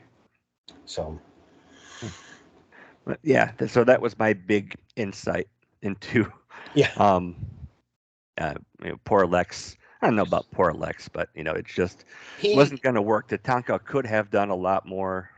It's just yeah, it's weird because I think Tatanka, to me, I think they could have done more. And it's not like they didn't push him because he had an undefeated streak for a while. But I don't like heel Tatanka. That doesn't work for me. And we talked about it last time. I feel like Tatanka, he could have had a good IC title run. I think he yeah, would have made a good IC champ working with guys like Owen, Jarrett, 1-2-3 Kid, maybe Razor. Like, I feel like that could have worked for yeah. sure. I did think, yeah, heel Tatanka. I wonder if because he didn't change up anything. He didn't change up his look. He didn't really change up how he wrestled. He was guilty by association of being a heel with Ted DiBiase. And so I Yeah. I wonder if they had kind of tweaked his character or his look a little bit, if that would have helped get him a heel push. Yeah. I'm just surprised they didn't bring in some wrestler to do a cowboy gimmick and turn Tatanka heel that way, do play cowboys and Indians. Because Well, that they would have done that in the 80s. they They most totally would have certainly done would that. have. They would have brought in someone with a cowboy gimmick and done a real life cowboys and Indians. And Yeah. Well, maybe they could have tweaked Lex's character into a colonial made in the USA, like the Betsy Ross Lex Luger. he could give Tatanka a smallpox infested blanket, maybe. And then he could cut his hair off and scalp him. That would have gone over really Yeah. well. Speaking of Tatanka, up next we have Gorilla Monsoon backstage. He's on the hotline, and he's talking about how Tatanka is a disgrace to all Native Americans. Um, that Whee! happened. Up next, we go from bad to worse. Actually, no, this wasn't. We have Jeff Jarrett versus Mabel. My first note is, fuck, I love the first three matches, and it's going downhill ever since. Yeah, Flat entrance for Double J. Vince is hyping the shit out of Mabel. This is one of those times, Vince was not good. He never has been at subtlety. And yeah, this was like when Vince was announcing in this era, it is so obvious what Vince wants us to like and dislike. And we are meant to love Mabel. yep. Like, I know even like he was so obnoxious, like when Sean is going for the boyhood dream, and it's like, we get it, Vince. We get, like, Sean is awesome. We get it, like, even as a Sean guy, I'm like, tone it down, Vince. Like, Yeah, Vince definitely put over who he wanted to put over on commentary. he sure did. I when they were coming out, I had kind of a similar thought for this match, like I did with Lex and Tatanka. It's like, who thought this would work? Like, it. I think we would see a much better version of this with the rap as crap Kurt Hennig in WCW. Um, Yeah. but like, I get it. It's country music versus rap music. Mm. Um, there were a couple spots in the match that I thought weren't bad. Like this ended up not being as awful as I was expecting it to be. Well, Jarrett's a guy that can carry a lesser opponent. Yeah, So I think this was like they're trying to get Mabel over. Jarrett is a guy that can help facilitate that for sure. So Yeah. I thought that this match made sense if what you're trying to do is get Mabel over and make him look good. Um, and they do the country versus hip hop. Lawler talks about the soon to be released "Ain't I Great" CD, so they're building towards that. So there's a reason for this. Um, he compares Mabel to Barney because of the giant purple dinosaur. Uh, Mabel looks clumsy as hell here. I do like when he mocks the Double J strut. That was kind of fun. Yeah. Seeing a guy that size doing that. Um, I got a kick out of that. Um, Jarrett looks good here. Yeah. I'm not the biggest Jarrett fan. Um, the thing about Jarrett, I like him when he's presented as an upper middle card heel to get people over, like as a mechanic. Yeah. That I think is Jarrett's role, and I think in that role he's very good. When Jarrett is presented as a main eventer, I don't buy it. Yeah. And here he's presented like an upper middle card heel that's trying to make someone else look good. So I Yeah. think it's a perfect use of Jarrett, and he looked good here. Yeah. Like I said, I was really surprised at how um, at how much better this match ended up being than I thought when like their entrances were coming out. Jarrett does that thing, that like splash thingy off the second rope that I talked about how shitty that looked in the last show we covered, and he doesn't get anywhere close to his opponent, and it looks like dog shit. I don't know if it's supposed to be like a fist drop, but it looks clumsy. It gets nowhere near his opponent. Well, and that's the thing. I don't believe we've ever seen him nail that, so I'm not entirely sure. But I think we're supposed to buy that he nailed it, because he did it the exact same way this time as he did in the previous show, and they're putting it over like that's devastating. Yeah. So I think that's what it's supposed to look like, but it looks like shit to me. But he's doing it. He's delivering the move exactly the same as he did last time, but it looks terrible. And it's like I think it's a fist drop, but I can't even say that with certainty. And he doesn't get anywhere near his opponent. So it's like, but that's the way he's always done it. I Yeah. hate it. I don't. It looks terrible. It does. I did make a note here. I think he gets more out of Mabel than anyone else I've ever seen. Yeah. Yeah. Like, credit to Jeff for Yeah. And there, like I said, there were a couple spots that um, look good. Whenever somebody Mabel's size goes for like a leg drop and they just go like ass first right into the ring, um, or like right onto the apron, it's like I bet that's I don't know. I, I'm sure that hurts, but then I started thinking, what if Jarrett didn't get out of there in time? Well, that's how, because I made a note about the worst sunset flip I've ever seen. Jarrett goes for a sunset flip, and normally you want to grab him by the top of the thighs, close to the waist, to pull him down, because that's the way the body works. That's just physics. Um, but instead, he's got him by the ankles, where it's like Jarrett in that position is not pulling a guy Mabel's size down by the ankles and the shins. It looked terrible. And Yep. then Mabel does the ass first bump, misses, and then Jarrett gets a quick pin. Yeah. Um, that would be bad if Jarrett didn't get out of the way of that. Yeah. I mean, Mabel did that to Diesel, his back. Yeah, Like that's exactly what he did without gimmicking his move or whatever. But yeah, this was definitely a lot better than I thought it would be. yeah, It was a great little palate cleanser going into the main event. Um, it wasn't really long. I think this worked really well. yeah. Like I said, I think they're trying to get Mabel over. Jarrett is the type of guy you want a guy like Mabel in there with to help make him look good. I did think he made Mabel look much better than he actually is. So Jarrett did his job here. Um, I think the pinfall.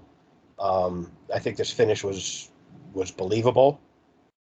Yeah, Apart from how sloppy that sunset flip looked, but the whole missing the little ash drop and then getting the quick pin, yeah, good finish, believable. Mabel chases Jarrett to the back. Um, yeah, so better than I expected. yeah. And Um, now, uh, I did notice a trend here where okay. we have another pay-per-view where the World Championship match is not the main event or not it doesn't go on last, and so we're going to have that um, again here. Yeah, What did you it? So the first thing, it seemed like it took them an extra long time to get that cage set up. yeah, and there's a lot. I mean, they do a lot to. Yeah, I did make a note of that too, but they do a lot to fill that time. The arena goes dark. Vince announces that the Super Sleuths are on the case for the search for the Undertaker. Leslie Nielsen and George Kennedy are in the aisleway. There's a Undertaker silhouette in the entranceway behind him, and then the screen goes up. I thought it looked good. Yeah, Um, then they do a video package on Owen and Brett. Uh, Pettengill's doing the voiceover, and in Pettengill's voiceover, and this is something I was looking forward to talking with you because I don't know if I'm being nitpicky and I'm just wrong about this, or if you picked up on this too. Pettengill's voiceover removes any validity to anything that Owen Hart has ever said or felt, and it makes Owen look ridiculous. Did you get this? Like, I feel like they were trying so hard to make Owen look like a heel, as opposed to letting Owen's arguments speak for themselves. Do you know what I mean? yeah, Because Owen, there was like they Owen and Brett challenged for the tag titles, yeah, and Owen had a legitimate reason for being upset with Brett. A yeah. leg- it was a believable reason for Owen to be upset with Brett. And at WrestleMania 10, Owen beats Brett cleanly, and at the end of the night, Brett's hand is raised and he's the new champ. Like there's a lot of things where it's like Owen is coming off as the bitter, jealous younger brother, but there is some validity to what he's saying. yeah. And they took all that away here and just said like, you're a little bitch, you're a heel, and they tried to make Owen look ridiculous. And I feel like if you've got a story where the heel has a valid point, you should go with it. Because the audience isn't going with Brett. I mean, they're not going with Owen. They're going to go with Brett. Yeah. So Owen's going to be the heel regardless. So just let this story be Sta- organic instead of force down our throats. Owen is a heel. He's ridiculous. There's no validity to anything he's ever said. I feel like they were really forcing that, and I didn't like it. yeah, I definitely didn't kind of think of that at the time. Like the build up, like I said, it seemed to go abnormally long to get it Yeah. all set up.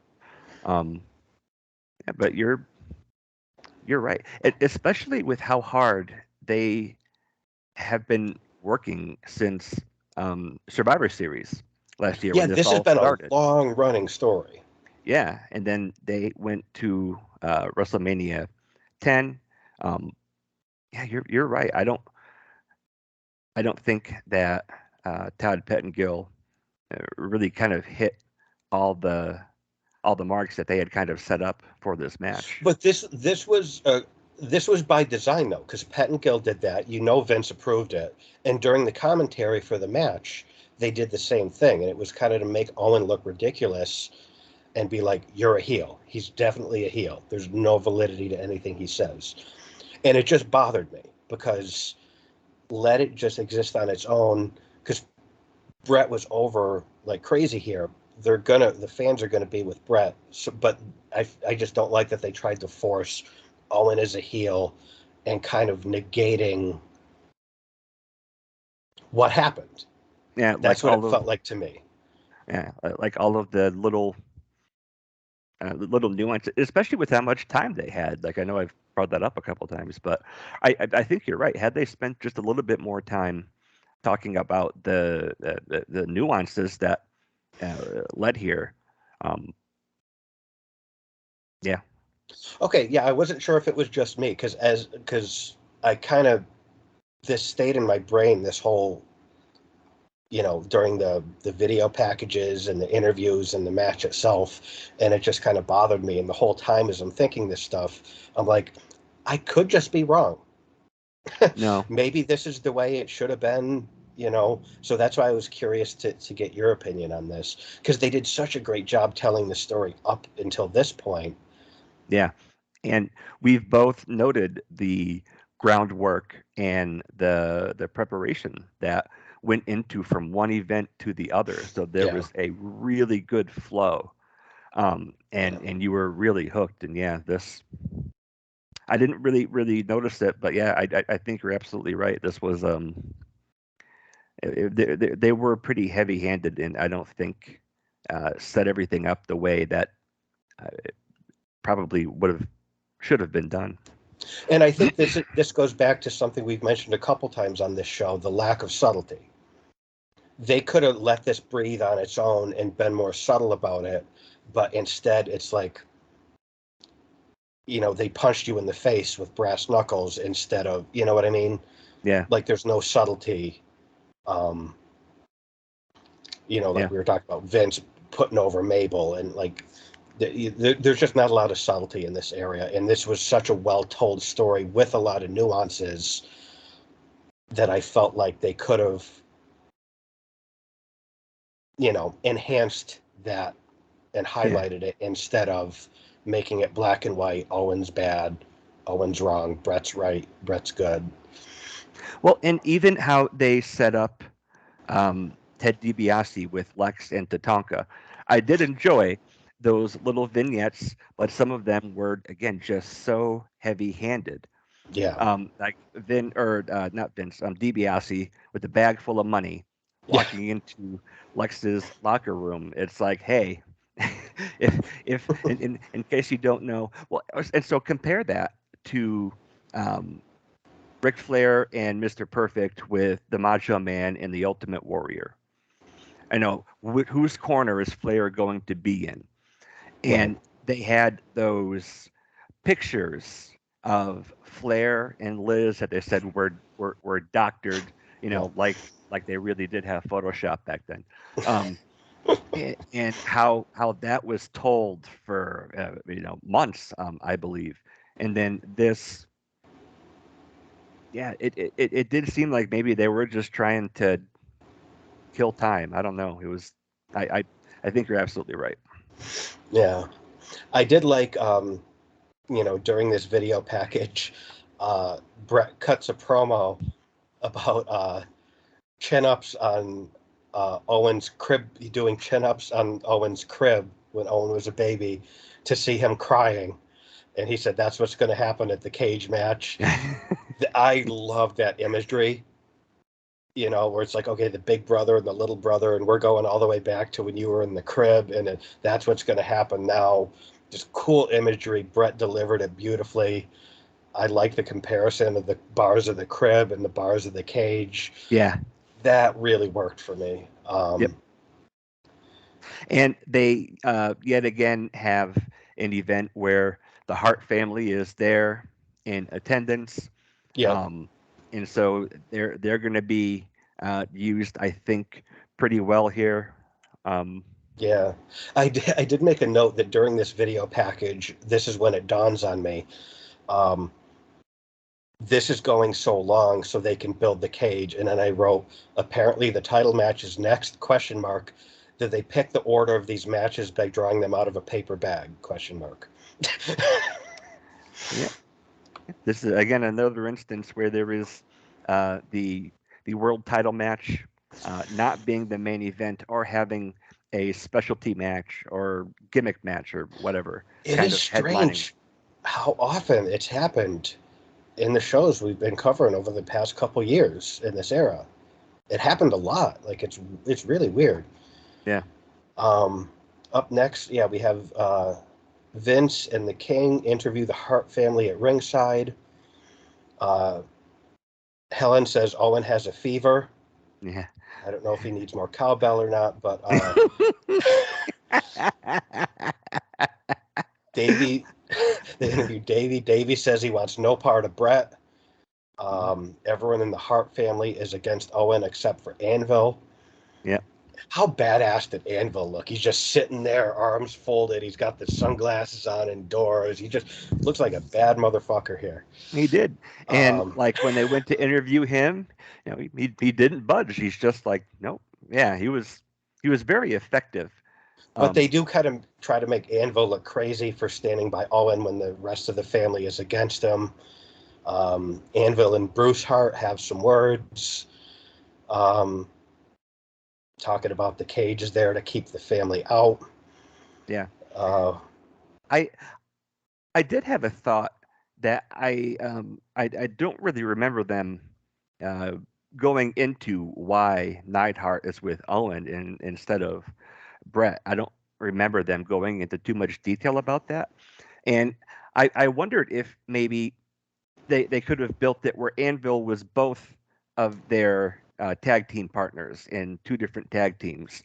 And so I wondered if like there wasn't something that they could have done, to distinguish like the Hart Foundation and the New Foundation, to where it could have built Neidhart up a little more as Owen's sidekick or whatever, as opposed to siding with Brett since he teamed with both of them.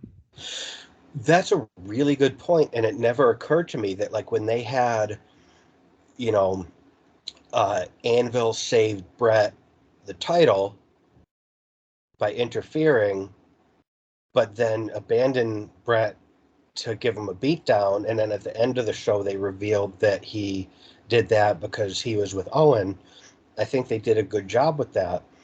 But it is strange that they didn't play on that history, and that never occurred to me until you brought it up. That he was tag team partners with both of those guys. You think that they would have Explained it. included that in the storyline, and Yeah, they never once brought that up to the yeah. point where it didn't even occur to me until you brought it up just now. Well, and I was That does seem like a missed opportunity. yeah, because like even at King of the Ring, where Neidhart uh, interferes with Brett's match to keep him as champion, they never went into why.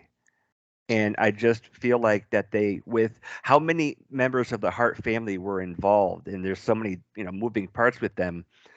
Neidhart being the only one to land on Owen's side, that they could have figured out something to explain why, that I think probably would have just kind of helped things along. I don't know. Well, I mean, I think with Brett's title match against Diesel at King of the Ring, it made sense that Anvil came out in Brett's corner because Shawn was in Diesel's corner. Brett needs backup. He goes to his old tag team partner and their brothers-in-law. That makes total sense. And then I do think at the end where Anvil saves the title for Brett, but then abandons him while Diesel and Shawn beat him down, they did a good job of like the announce team was like confused Yeah, and they played up like we're confused. Why is this happening? So that I don't have a problem with because then it's the payoff is at the end of the show when it's like, oh, he's actually with Owen. He did it because Owen wants to beat Brett for the title, yeah, not Diesel. He wants Brett. So that all makes sense. But the fact that they didn't play up that Anvil had been tag team partners with both of them yeah, on that show and here, that's not mentioned once. So yeah, that is strange, and it is a missed opportunity yeah, because they should have played that up. yeah. Good catch on that. Thank you. Up, So up next, Todd Pettengill interviews Brett, um, who apparently is recovering from strep. And Pettengill kind of plays it up like, so this is a disadvantage for you. And then Brett squashes that right away, like the baby face that he is. Brett's not making any excuses. He says yeah, he's fine. Brett cuts a good promo here. Blames Anvil for starting all of this. Yeah. Um, and then I just kind of made some more notes about. I feel like they kind of lost the thread of that subtle, nuanced storytelling that they had done up to this point by just going straight. Brett's the baby face, all in his chicken shit heel, and Anvil's a bad guy. Like, um, I don't know. I think the reason that that also stuck out is because up until this SummerSlam, they really had put a lot of work into um, uh, figuring this out. You know, with the Survivor Series match, and then um, going into Mania 10. Like there were all these little details that that are kind of turning into this. This is going to be a big payoff, but I feel like they kind of lost the narrative a little bit. yeah, I agree. Hmm. um, But yeah, so it takes 45 minutes to put the cage up. yeah, um, it's four pieces of metal. Uh, Yep. and I've heard from everybody who worked in that cage how brutal that cage was. Like I whenever I see shoot interviews or podcasts or whatever, anyone who worked in that big blue cage fucking hated it. yep. No give, and that's universal. Yeah, and that's one of my first notes. I've heard from so many of the guys that the big blue is brutal, but it really is an iconic look. I love it. Just visually, it looks good. I like the blue. I don't know why they chose blue, but I like it. Um, like when I think of a cage match, I kind of think of this cage. Yeah, Um, yeah. I and don't think visually, it looks good. There's enough space in between that you can see inside really well. Like I know well, when they do like the mesh cages, they'll like eventually they started cutting holes out for the cameramen to shoot through. But I like this cage here, but I've never had to work in it, so. yeah, but if I think it creates a lot more opportunity for guys to be able to climb out. I Able, do feel like this would be a lot easier to climb because a lot of like, these are big guys with big feet, and I imagine this would be a lot easier to climb than the mesh one. Like you look at like the first Hell in the Cell with Taker, or the second Hell in the Cell with Taker and Foley, and it's like those guys look like they had a hard time getting up there because those are yeah, big guys, and um, yeah. There's a lot less chance for accidents or botching something with here. But I also can see that this would be a much more brutal cage experience than yeah, um, yeah. So we finally have the cage set up. We got Brett and Owen, not the main event, wrestling for the world championship. Fink announces the rules, and I did want to talk to you about this because this is you've got to escape the cage, mhm. over the top or through the door. There's no ref in the ring, no pinfalls or submissions. What do you think about that versus some of the cage matches where you can win by pinfall or submission and there's a ref in the ring? Do you have a preference? I do. I have a couple notes on that as well. Let me see here. The first thing that kind of seemed odd, just because it's been so long since we've seen a big blue steel cage match. It's weird that there's a referee controlling the door. Like, I get why, Mhm. but having the door like that and having them to be able, I don't know, it seems like instead of adding a new layer of I don't know, unpredictability or something like that, it just seems kind of out of place for me. Um, I know that it would also create opportunities for outside interference, guys, slamming the door on people. Um, I remember China doing that to Mick Foley. Fucking yeah, caved his head in.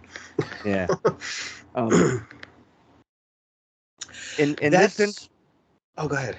I was gonna say in this instance, I think if you are going to have a steel cage match, you really should, uh,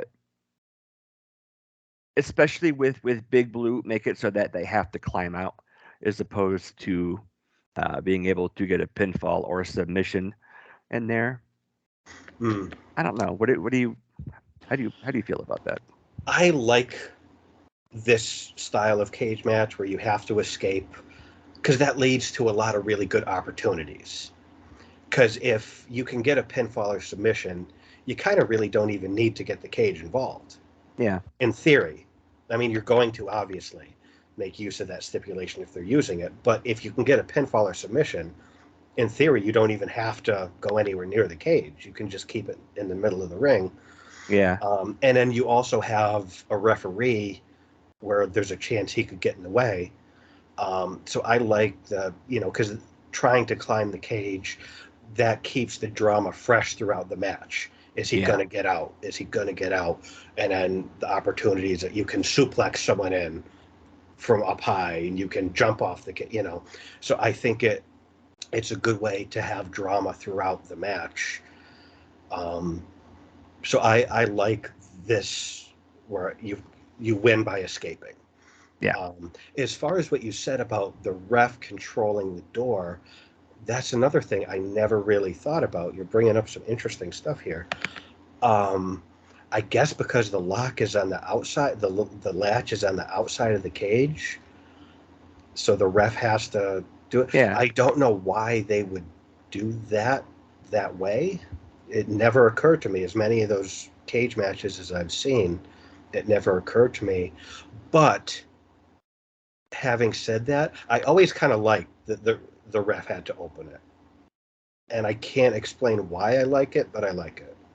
Well, and I think putting that in there, I just thought maybe that's to accommodate people like King Kong Bundy, who Mm. might have a really hard time going up and over or not being able to at all. That would create more of an opportunity for uh, different guys to get in there. Um, Yeah, and then we've seen matches where they chain the door shut, um, and yeah. so they're locked in there, and you can only get in by climbing in if you want to interfere. Well, and then you have like Hell in the Cell, where it's like, okay, you need to win by pinfall or submission because the door is locked and there's a roof on the thing. Yeah. So unless Kane is debuting, no one's getting in or out. Um, but yeah, so I like this. You have to escape the cage because I prefer that to you could also get the pinfall or submission. Yeah.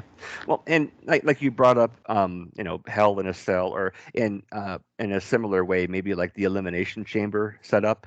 Mhm. Um, I think that maybe it's just because of the design of the cage. Like again, Big Blue is very iconic and pretty unique, um, and so I don't know. Yeah, no, that's a really good question and kind of a really good point to bring up too. Yeah. Um, I did make a note. I liked when Owen made his entrance. I really liked that like playing card graphic that was in the entranceway. I thought that was really cool. I have a Really note for get that too. really getting a good use out of the King of Hearts branding that Owen had earned. Yeah, Um, and that little entranceway I thought was pretty cool. You've got like the screen that they yeah, can project things on, and then the guys come out and there's like lights behind them. I thought it was a really good look.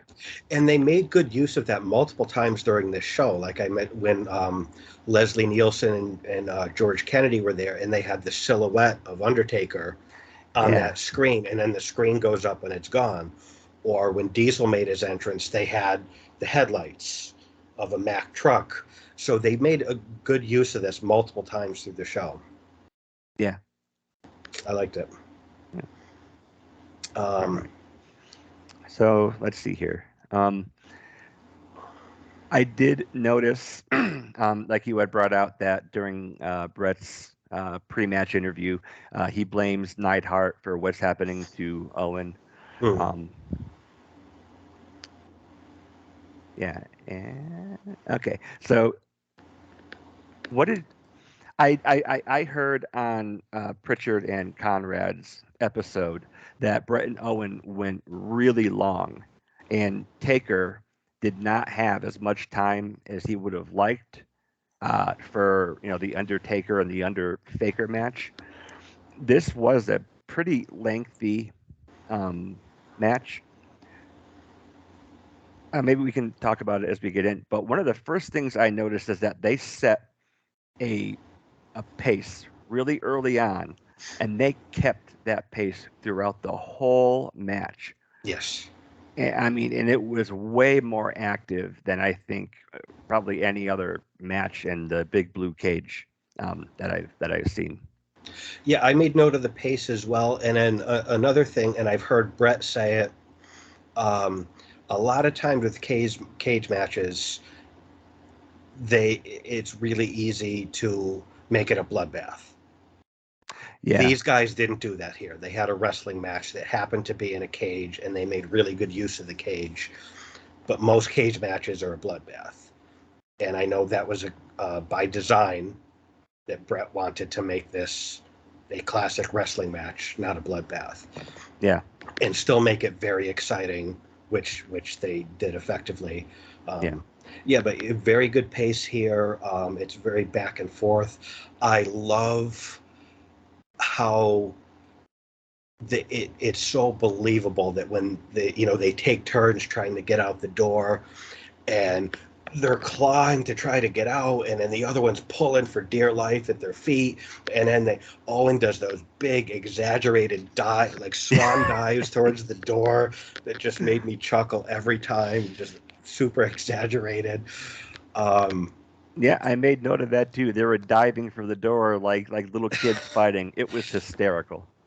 and Brett, a lot of the times when I've heard him explain a lot of his matches, a lot of times he goes back to kind of like adolescence and childhood. Like he describes the submission match with Austin as a schoolyard fight. Or like Yeah, with this, it's like very sibling rivalry, or even like with him and Perfect. Your dad didn't meet my dad. Like it's very like almost going to adolescence and childhood I in the never thought of that. storytelling. Yeah, And Brett seemed to do that a lot very effectively. yeah, he sure did. I Like never noticed this, that. you could picture these two guys doing that in their living room as boys, fighting like this. I could so see Owen and Brett fighting like this as children, like in the Yeah, living room or at the dinner table.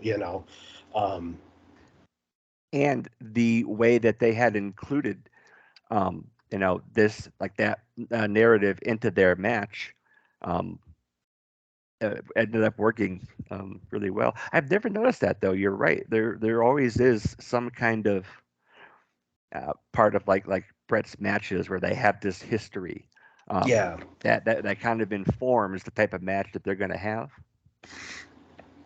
yeah, and I think that give credit to Brett for being a master storyteller, Yeah, incorporating that sort of stuff. I really liked as they're taking turns trying to struggle to get out the door. Um, Owen's trying to get out, Brett's pulling him back, and Owen bites Brett's finger yeah, as he's trying to pull Owen in. I thought that was a nice touch. Again, just like this is a fight. They're scrappy, they're claw, I just it seemed very believable. yeah. And keeping in tune with Owen being the little brother, like just biting his big brother's finger. I loved it. Yeah, and they were right up there too. It's like Brett almost had Owen in like a camel clutch type thing, and his just fingers right over his face, and he just Yeah. pounced onto him. How awesome was that missile drop kick from Owen? I always liked his missile drop kick. That one was phenomenal. Prior to that, I did make a note. Both guys are on the top rope. They're trying to escape, and they punch the shit out of each other. Like that like really took me back, like aback, seeing like it looked like they were trying to kill each other with those punches. I don't know Yeah, if that stood out to you. Um, and then, yeah, like phenomenal. missile drop kick. I mean, everything Owen did was so smooth. And I love he's like in the middle of the ring and does another one of those super exaggerated dive. I pop every time he does one of those exaggerated dives. He's got his arms out. Like, but I love that he did it from the middle of the ring. Like he didn't run. He dove from the middle of the ring with his Yeah. arms. I loved it. Early on, I did note that throwing people into the ropes just does not work. Yeah, And there's not that much space between the ropes and the cage because that cage is right up against the ring apron. yeah, and there were just a couple times one of them would go into the ropes, and you'd And you'd hear it hear, like, yeah, and then like the cage just kind of moving a lot, and so yeah, that was common with that big blue cage. I remember noticing that in other matches where if someone goes into the ropes hard enough, like their back kind of, you hear it clanging against the cage. yeah. And I see I have so many notes with all these different spots. Yeah, Um, there earlier on, Brett was I can't remember if he was on like the top turnbuckle or if he was only on the cage, but Owen pulls him down, and Brett crotches himself. that was my next note here too. Yeah, Yeah, Owen yanks Brett's leg, a really ugly looking crotch, getting crotched on the rope. And I made a note that it looks almost Shawn Michaels esque because yeah, Shawn was known for when he gets crotched, he goes all in, yeah. He and sells the shit out of it. it this was very Shawn Michael esque the way Brett took that. Yeah, Um, I completely agree. but yeah, So I made a note of that too because that looked painful. yeah, And then like Owen was on the outside of the cage and his feet were dangling while Brett that holds him like by the face and head, and that he's is my just next note. and yeah, and that was just a really nice visual. Yeah, Um, yeah. That really, I think maybe going back to the way the cage is designed, you can probably do things like that more often without there being as much of a chance that you're gonna um, slip. But yeah, and Owen's I'd feet imagine just it'd be dangling. easier on your hands holding on to a blue bar as it is mesh. Yeah, Because I know, like when I was a kid and I would climb fences, and it kind of the mesh, it's thin, so it digs into your fingers, and it's painful. Um, but yeah, I really love that visual of just his feet dangling loosely while Brett's got his face and head. yeah. Um, And then we get the Samoan drop off the cage. Like they were both on there, and they gets him up on his shoulders and just kind of jumps off. It was I don't know. It yeah, was a and that's why, like, going back to when we were discussing like liking these rules versus if pinfalls or submission are allowed as well, where the fact that pinfall and submission isn't allowed opens up the door for so many more of these types of moments. Because yeah. if you have to climb the cage to escape, you know, The sharpshooter isn't what goes gonna. up must come down, you know. Yeah, um, I did make a note, and this goes to Brett's credit at how over he is. Whenever Brett teases, like he goes to climb out of the cage, the crowd fucking erupts anytime he goes to climb out. yep. My next note is Brett over the top dangling. Crowd popped. But anytime he goes to climb up, I noticed the crowd just went nuts. Yeah. Like Brett was the man here. No ifs, ands, or buts about it. Yep. um,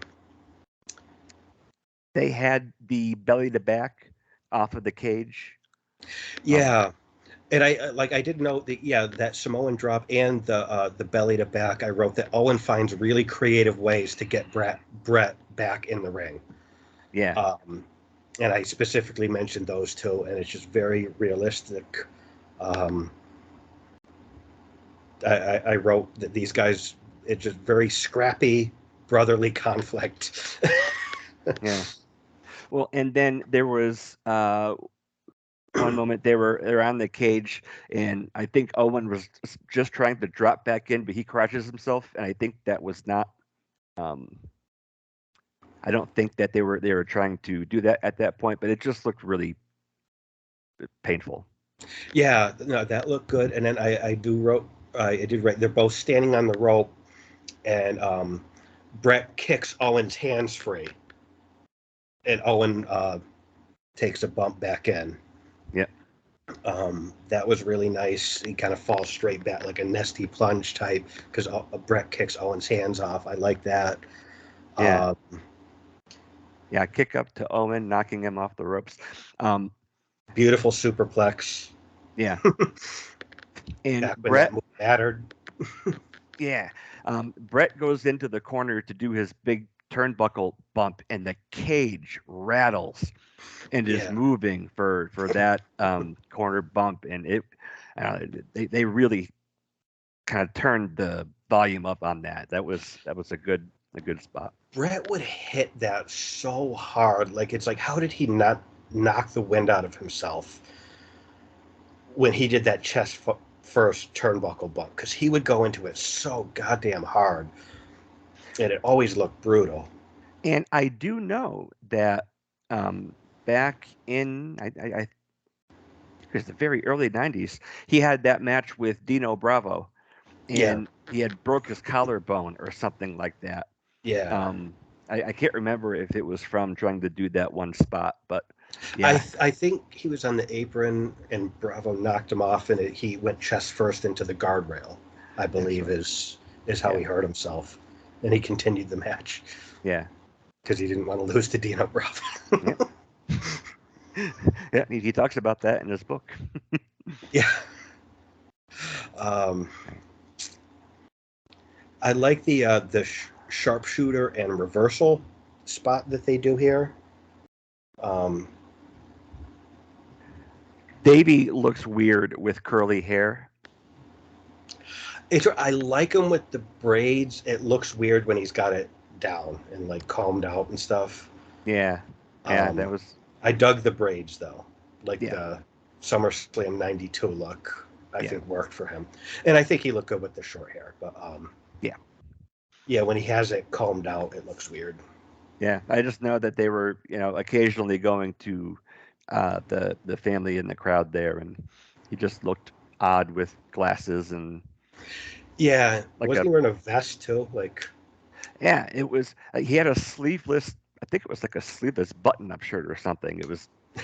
It seemed like it was very effective at showing off his physique. well, yeah. I mean, if you look like that, why would you ever wear sleeves? Yeah, Ever? Um, I mean, it's hard to look at Bulldog because Diana was sitting next to him. So whenever they showed him, it's like my eyes drift to her. But yep, and she still, even when Bulldog got inducted in the Hall of Fame, she still looks phenomenal. yeah.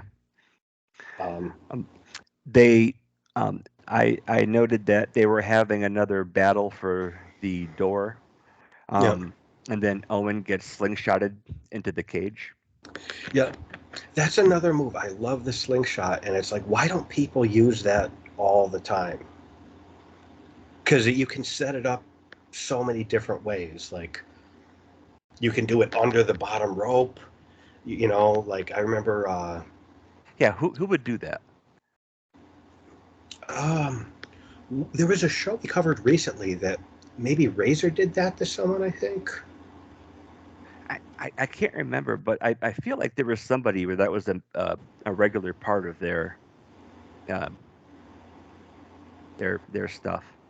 But yeah, it always looked good. Just you know, You could do it snap up. into the turnbuckle. You could um, do it. I remember Taker doing it to Shawn in the first Hell in the Cell, and that's what busted Shawn open, where he, lost 2 gallons of blood. Uh, Underutilized move these days. Yeah, let me see here. Then they were both up at the top trying to go out, and Owen grabs Brett by the hair and moves him in back into the cage. It just looked like it was. I don't know. Brett's always involved with hair pulling and something, but Yeah, it's weird because I didn't take note of that much at the time, and then going back and rewatching these, where it's like, for someone who's known as the excellence of execution, uh, a lot of pulling sure does go on in his matches. sure does. I mean, I think Um, him and Perfect, it's just, I've never, you know, back when the Diva bra and panties matches happened, there wasn't that much hair pulling as there is with two of the greatest technical wrestlers on the planet. very good point. Um, I like the yeah. At one point, Brett smashes Owen headfirst into the cage, um, and gets his foot caught in the cage. Um, this is of course heading towards the conclusion where Owen's got his foot caught, and that's one of the benefits of having the big gaps in that cage is Yeah, they could do something like this where Owen's foot, the gap is big enough a foot can go through, and he's hanging. Um, from the cage foot first while Brett drops down and gets the win. I thought that was a great looking finish. Yeah, really good finish. Yeah, it kind of reminded me of Sean and Razor, where Sean gets tied up in the ropes, where Razor's going Absolutely. up. I had the Yeah, same thought. Yep. yeah. And so now we have a when Neidhart gets in the ring, he pulls a chain and padlock out of his underwear. I thought that was just kind of funny. Well, I want to mention Anvil clotheslines the shit out of Davey and takes Diana with him. Yeah. Yep. Right over. Yeah. I just thought that was a nice visual, and I was like, oh shit, is Diana okay? Like, I know. that looked a little stiff. Yeah. I'm pretty sure she was not meant to go over with him. I mean, I know Maybe, but she's not a wrestler, but she's also a heart, so she can probably take it. But yeah. even though she's not a wrestler, she still has that heart blood, so she could probably take a clothesline. But Yep. uh, yeah, so Owen and Jim get Brett in the ring, lock the door, and this was a cool everything Brett does. It just seems so believable and so real. The cage door is locked. Owen and Anvil are beating Brett down, and then you've got the rest of the Hart brothers are trying to get in, and it just looks like pandemonium. Um, I'm hearing that in Monsoon's voice, pandemonium, like, Yeah. No, that but it was a looks really so believable. yeah, Like, I in the mean, visual is nice because it's four corners, and it's like there's two guys in the ring and more than two brothers trying to get in from different sides, and they're trying to keep them out. It just looked real and believable, like anything that happens in a Bret Hart match. um, yeah, I thought that was a really cool look. They'd get up and Owen and Neidhart would get up there and knock him down. Like again, it just reminded me of like I don't know, like a video game where you have all these guys trying to get in and you have to knock them back down. mm, Like I just thought that that was a really cool look. or like a whack-a-mole, like you knock this one down and there's another one over here pops up, and Yep. I did notice that once Bulldog got in there, there was a chant for him. They were chanting Bulldog. yeah, this is definitely, we definitely have babyface Bulldog, like even before the match started, and he was talking about, like, I don't want any part of Brett, like, which is weird because the last time they crossed paths he won, but then they show him now and he's like, oh no, no, I don't want no part of Brett. Like, you kicked his ass last time, but Yeah, just 2 years ago at the yeah. same event. um, Yeah, so finally everyone gets in. They run Owen and Anvil off. Pettengill chases him down backstage. Yeah, I wanted to get your thoughts on that. It seemed really out of place with the camera and Pettengill chasing them because there's people dressed up in suits back there, like, and some of them just they kind of stood against the wall. One of them kind of ducked Yeah, down and moved like that. I was curious what you would think. about that, like as far as how that comes off to like the audience. Um, I liked it because the fact that there was like people where it's like I don't know who these people are, but they're sort of like, oh shit, something's going down, get out of the way. I'm not supposed to be like it made it seem legit to me. yeah, Because if there was a camera and Todd Pettengill and wrestlers, and it's like, okay, we're shooting this for the show, and there was just some random lighting guy backstage, they would probably be like, oh shit, I better get out of frame. Like, so it made it seem legit to me. yeah, I dug it. yeah. It seemed awkward for me at You didn't first, like it? but I don't think it was like anything uh, terribly out of place, but it did seem awkward. But I, I think you're right. That does kind of cast it in a more realistic way. Yeah, Yeah. So this is kind of like the Diesel and Razor IC title match from earlier. This is one of those matches that, and it gets more credit. This match gets more credit than Diesel and Razor from earlier, but it's one of those matches that people always talk about Owen and Brett at Mania. I don't think this match gets enough credit for being a classic. Um, it I gets a little, completely but agree. it gets a little, but not enough to me. Yeah, This is and kind of a especially forgotten classic. yeah, and not too long after this, we don't really see the big blue cage anymore. Um, the the thing that I think probably stuck out to me the most was the pace they set, Hmm. and it just went and went. Like towards the end, I was wondering if I should go back and rewatch it and just count how many times they get to the top of the cage. Um, I would like to know that number. yeah, and then even like going over, this was a really well done match. I was exhausted watching it. Yeah, the Um, pacing, the believability, the finish was great.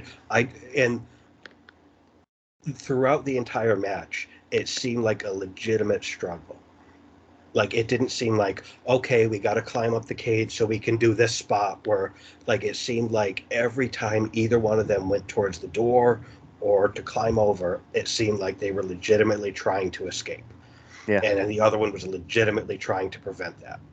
And that was yeah, very consistent through the whole match. It's not like, you know, okay, now let's climb up so I can do the superplex spot. yeah. Where they're crawling up, like a toddler goes upstairs, just a little bit here or there. Yeah, I thought that looked that was a good look, and that went back to the pacing of the match. Let's see And they struck a good balance between because I agree the pacing here was a very consistent fast pace, here. but they also sold all their shit. Yeah, Like like it it's not wasn't. like you take a dive, you get knocked down from the cage down to the floor, and then you hop right back up for the next thing. They were able to maintain a good pace while also still selling that Yeah, they're taking damage and they're registering pain, yeah, which is hard to do. yeah. Like it really was more of a story being told than a uh, spot, trade off going back and forth. Well, that's one of the things with Brett going back and rewatching a lot of these matches. I always gave Brett credit as a phenomenal wrestler. Going back and rewatching a lot of this stuff, I'm earning a lot more respect for him as a storyteller that I think maybe at the time I was just like, wow, this guy's an amazing wrestler. And rewatching this now, it's like, what an amazing storyteller, in addition to just a great wrestler. Um, Kind of like a different appreciation for his craft.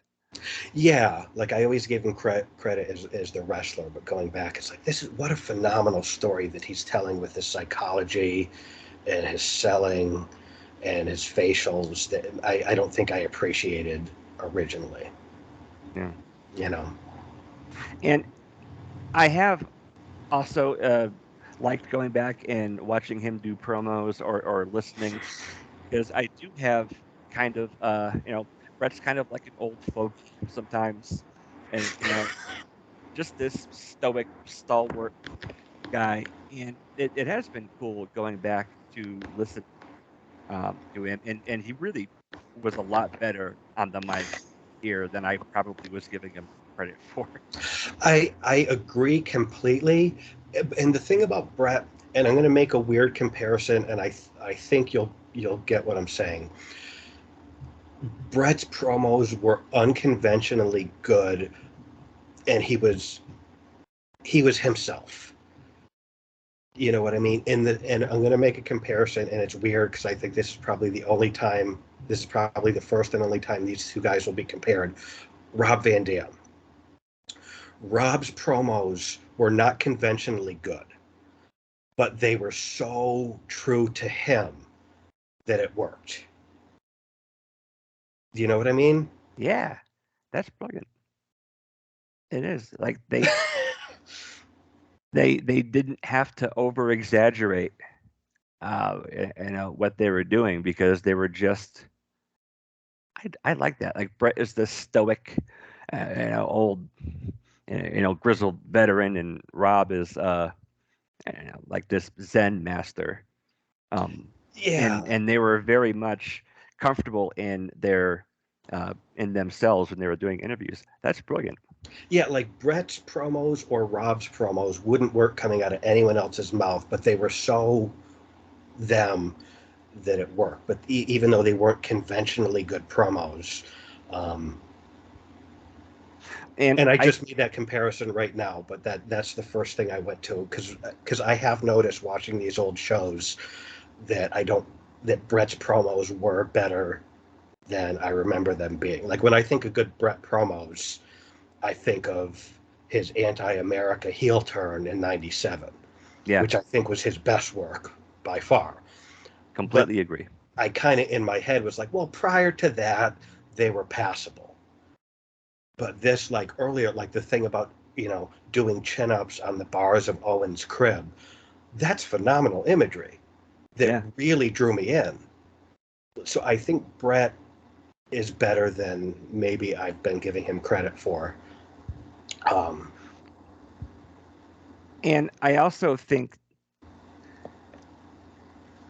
he was a lot more clever than I think I gave him credit for. Like his back and forth with Hennig yeah. um, is awesome. You know, El Dandy. Who are you to doubt all that? You were or hypnosis, psychosis, whatever. He's great. Yeah, Brett was. He was funny when he like not all the time, but when he was funny, he was good. And then even stuff like a really memorable promo was another cage match on Raw where this is bullshit and he pushes Vince down, Yeah, and like that was a phenomenal promo. So he could get intense when he needed to be. and Everybody in this building knows I'm the best. Like, and you believe that shit. Like so he could be intense when he needed to be. I remember watching that with you at your place. Like your mom and Michael were watching as well, and like that was a big, I don't know, that was a really pivotal moment for Brett's career, and it was Yeah. really well done. And He was the I think first guy, I think, to get his hands on Vince too, which was interesting. on TV, yeah, Brett doesn't get enough credit for several moments where I don't think we have a Mr. McMahon without Brett. yeah, And everyone says, oh, it's because of the Brett screwed Brett thing, but it started before that. Like I remember those two had the little pull apart at the announce table where it's like the hockey fight yeah, and the cage match on Raw, he shoves Vince down. So it's like I don't think Brett gets the credit for the birth of Mr. McMahon. yeah. And thinking about, uh, well, and I think you were kind of right on the money that what works with Owen's heel turn or Brett's heel turn is not some one dimensional black and white good guy bad guy. It's a very nuanced story that's being told. This guy is right. He isn't just mindlessly yelling or uh, going off on on people. It was a deliberate story that Nothing Brett was said in '97 was untrue. yeah, And people and can boo him all they want, but he didn't say anything untrue. yeah, And I and love that. and it really was a believable. When he left, almost a year before, when Sean finally goes over, coming back, the even though it had been not even a year, the culture had shifted quite a bit. Yeah. And so him being paired with Austin, that was I don't know. We probably would have gotten Stone Cold Steve Austin eventually, but him being put with Brett when Brett returned was it just incredible for both of them. And Yeah. I think back to like some of Brett's other promos and like the same thing with Rob Van Dam. None of their stuff ever seemed forced. Yeah. Um, I don't know if they really would have come off as well as they normally did if it was. And so I think there's kind of a kind of a beauty to that because you have some guys who can get on the mic and go on, and it's brilliant. I will never forget when Sean went to Montreal after Brett was gone with Who's the your mic, daddy, Montreal? and then they hit Brett's music and just a look on his face, and then he's going around the ring laughing at him, and I'm like, that is that might be one of the greatest heel promos ever. But that just suits his natural personality. Yeah, Yeah. Brett, was never trying to be anything that he really wasn't. And I think that's part of why he was likely so successful. Well, like with Brett's heel turn in '97, Brett, I don't think has the acting chops to be a heel for the sake of being a heel. But because of the story and because he wasn't saying anything untrue, it worked. Yeah, You know what I mean? Like if it was like, no, Brett, you're going to come out and you're going to be a chicken shit heel because we need you to be like, and then just come up with some bullshit story that wouldn't have worked. But because there was a reason behind it, yeah, and everything he was saying was true, where he maintains, I haven't changed, you have. yeah, I'm still the same guy. You just don't appreciate me here in the U.S. Like that's why it worked. That's why it was so brilliant. yeah. Right.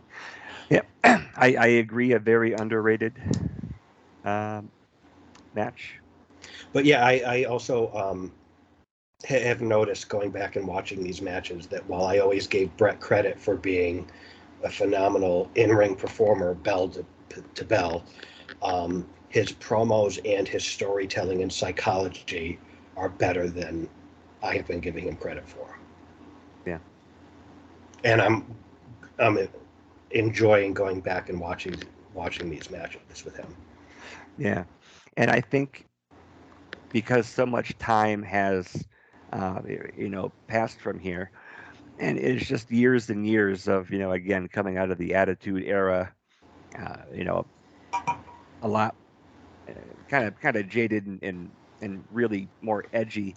That going back and doing this is I don't know if I would have ever be able to come to the kind of the conclusions and the points that we have with the new generation and a lot of the guys there, and it's really cool to look back at this time and have I don't want to I was going to say like new favorite wrestlers, but that's not really accurate. But it's it's cool to watch this older stuff with a new appreciation that I would have just written off and was never able to fully appreciate at the time. I agree completely. All right, Could I take a quick bathroom break? absolutely. Okay.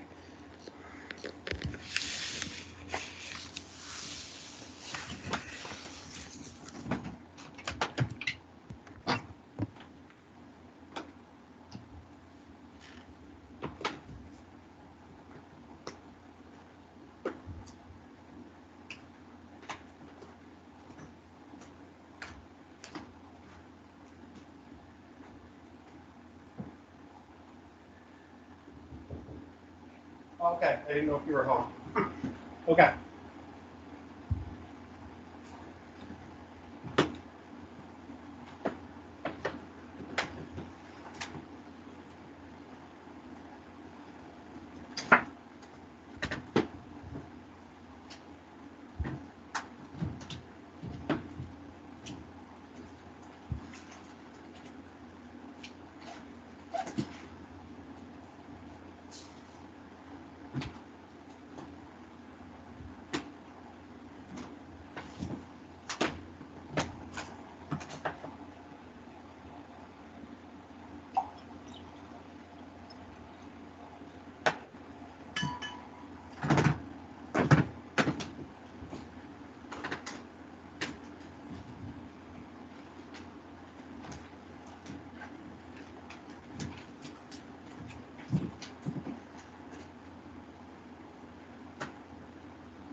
All right.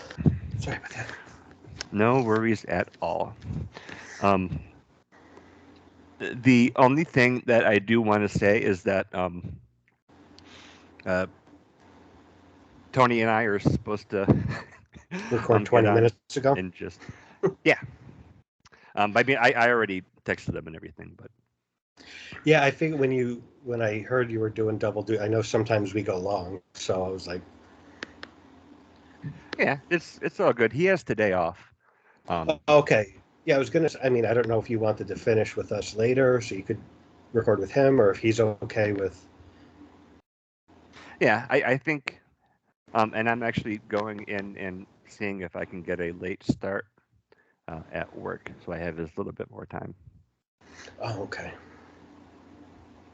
All right. So what do we have to round out our our pay-per-view here.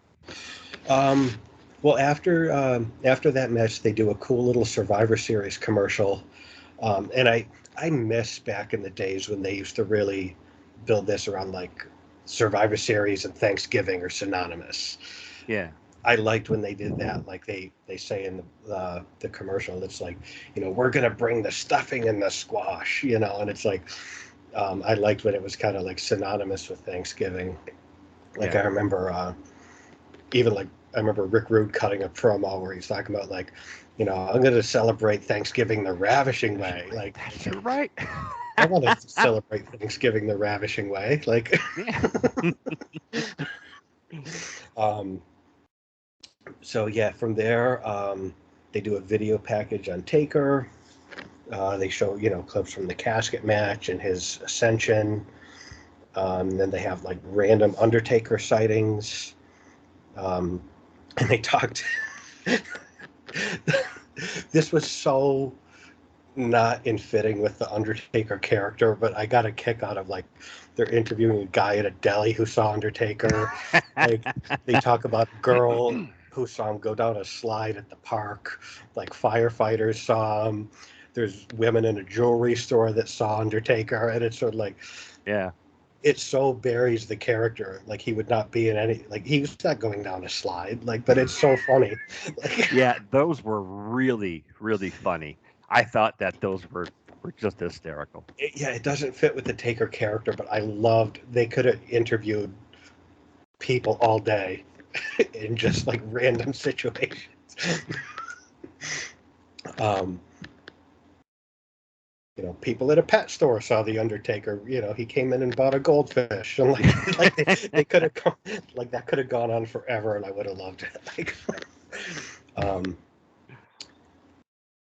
and then so yeah, they're playing out like DiBiase and Paul Bearer each have an Undertaker. Um, And it's neat because DiBiase is the guy who brought the Undertaker right. in. Yeah. And so going back to that a couple years later, I thought was actually like a pretty cool idea. Yeah, it was a good nod for people that were like in the know, kind of reward them for paying attention, and Yeah. so it made sense. As much as having two Undertakers can make sense, this made as much sense as you could. Yeah. Yeah, so we got Undertaker versus Undertaker. DiBiase comes out first, introduces his Undertaker, um, and then Howard Finkel introduces the real Undertaker, and I put in parentheses Chad's thoughts on this question. That you have the ring announcer telling you how the trick is done. I mean, they're revealing it. I mean, not that it's not obvious anyway, but still, like the fact that the ring announcer is telling the audience that this is the real Undertaker. Yeah. I mean, I guess by this point, you already know that there's two of them, and DiBiase's is very likely to be a knockoff. But I think it's one thing where Ted says, from the dark side, the Undertaker, and then for Finkel to turn around and do the exact same thing. Yeah. Um, I, don't- I don't know. This was a really cool match. I think I actually remember. This is another one I remember watching live. But yeah, I think. Oh well, so when was it WrestleMania? It was where the Natural Disasters were wrestling the Legion of Doom, I think, and Animal and Hawk were the tag champions. Mhm. And then just randomly, Monsoon's like, well, the championship can only change hand, and it's like they're just giving it away, like right Yeah. as the match is starting. Yeah. Um, yeah, but I did notice the Fink was cheering on the real Undertaker very enthusiastically with this. And I wonder like if you're a kid watching this in '94, is it as obvious as it is to us now? I don't think so. Okay, so if that's the case, that I don't. like that they did this, Yeah, because any suspense that there is killed when he announced it to, not, the people in the building and the people at home. yeah, So if there's any suspense there, or any kids that aren't sure that are watching this, it's like, well, the announce team is saying it, the ring announcer's saying it, like, yeah. so. That does kind of take away from the, I don't know.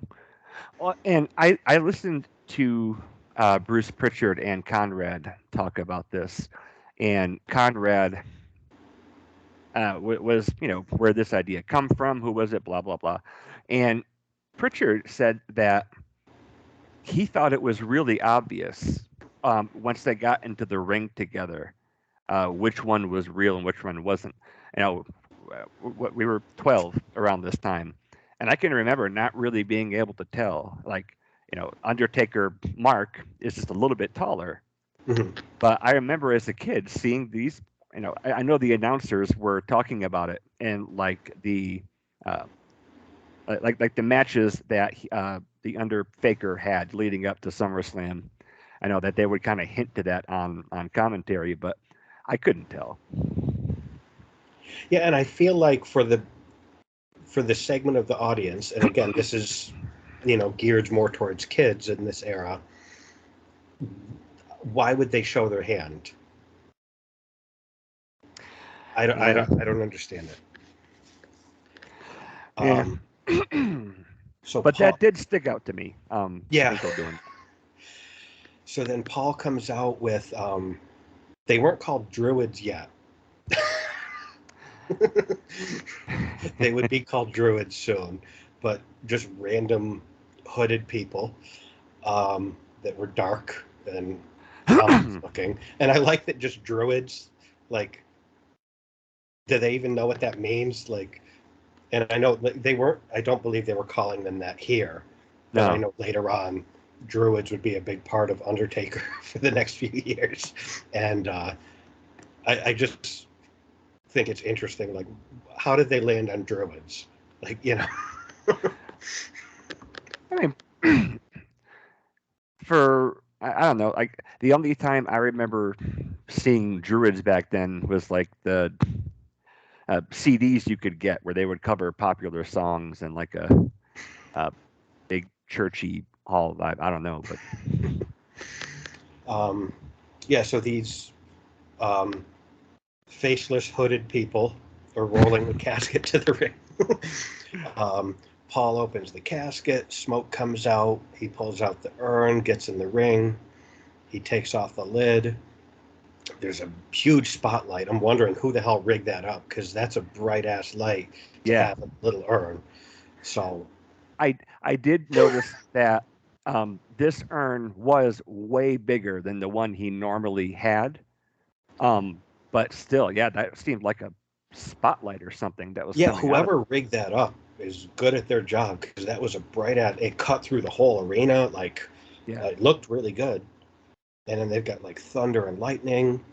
Um, the effects look good now, but particularly when you think about in this era, they sunk some money into this, and these effects look good, yeah.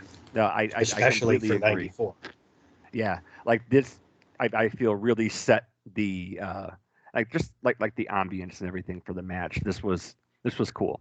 Maybe Yeah, a little cheesy even by '94 standards, but it seemed like they kind of went all in on it, and I think it worked pretty well. that's the thing. If you're gonna go hokey and over the top with Taker, as was done a lot, go all in. Don't do Yeah, it half-assed. And they went all in here, and it looked good. You can tell they put a lot of thought and money into this. So then Taker finally makes his entrance. He's in the purple. yeah, We got the Under Faker in gray. Um, and then I like the visual of, like, when they're taking off the hat and the coat and they're doing it in sync. yeah, You they're taking their ring gear off and they're doing it in sync. Um, I yeah. feel That like, was really cool. and he does a good job. They did as good of a job as they could with, as far as the appearance of the Undertaker, working like him. Yeah, It wasn't perfect, but it was as good as possible. yeah.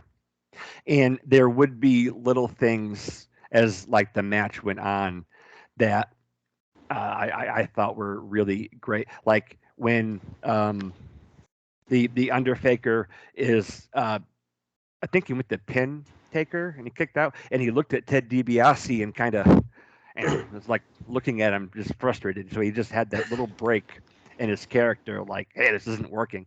And like that was just like a little thing, but I Little peek thought that behind the curtain, like. yeah, yeah, I think that little thing right there told so much. And I couldn't help but thinking, and I've never heard. I don't know if they mentioned it on the Pritchard podcast that you listen to. Um, I kept thinking about when Jim Cornette was tasked to train Glenn Jacobs to work like Diesel. That was a Jim Cornette job.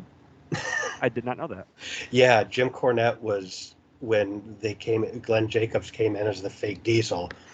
I guess it was Jim Cornette's job to watch a bunch of tape on Diesel and then train Glenn Jacobs to work like him.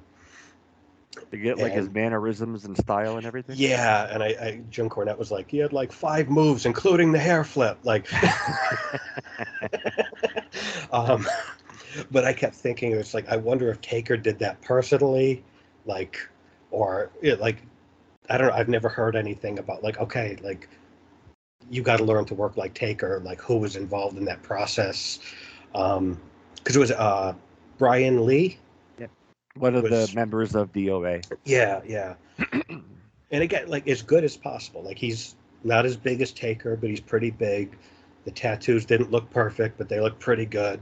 Yeah. He moved pretty much like him. He worked pretty much like, you know. And this was also in the era when Taker did less. Yeah.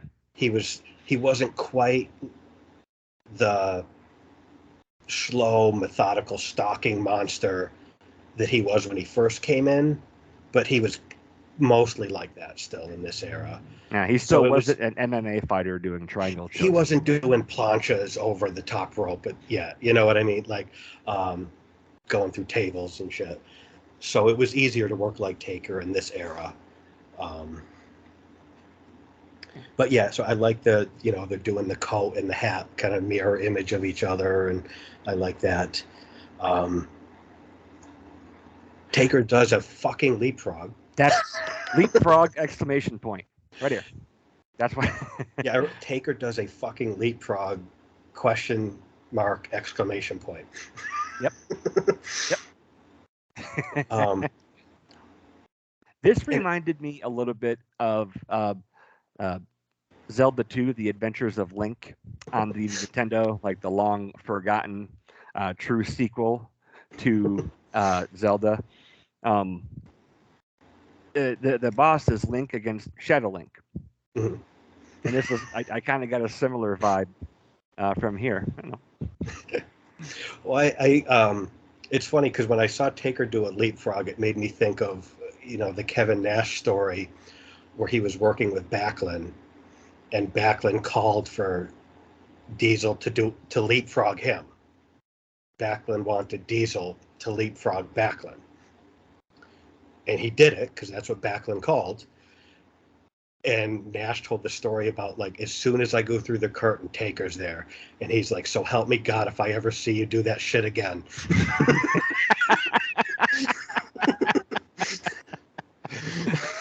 But then here he is doing leapfrogs.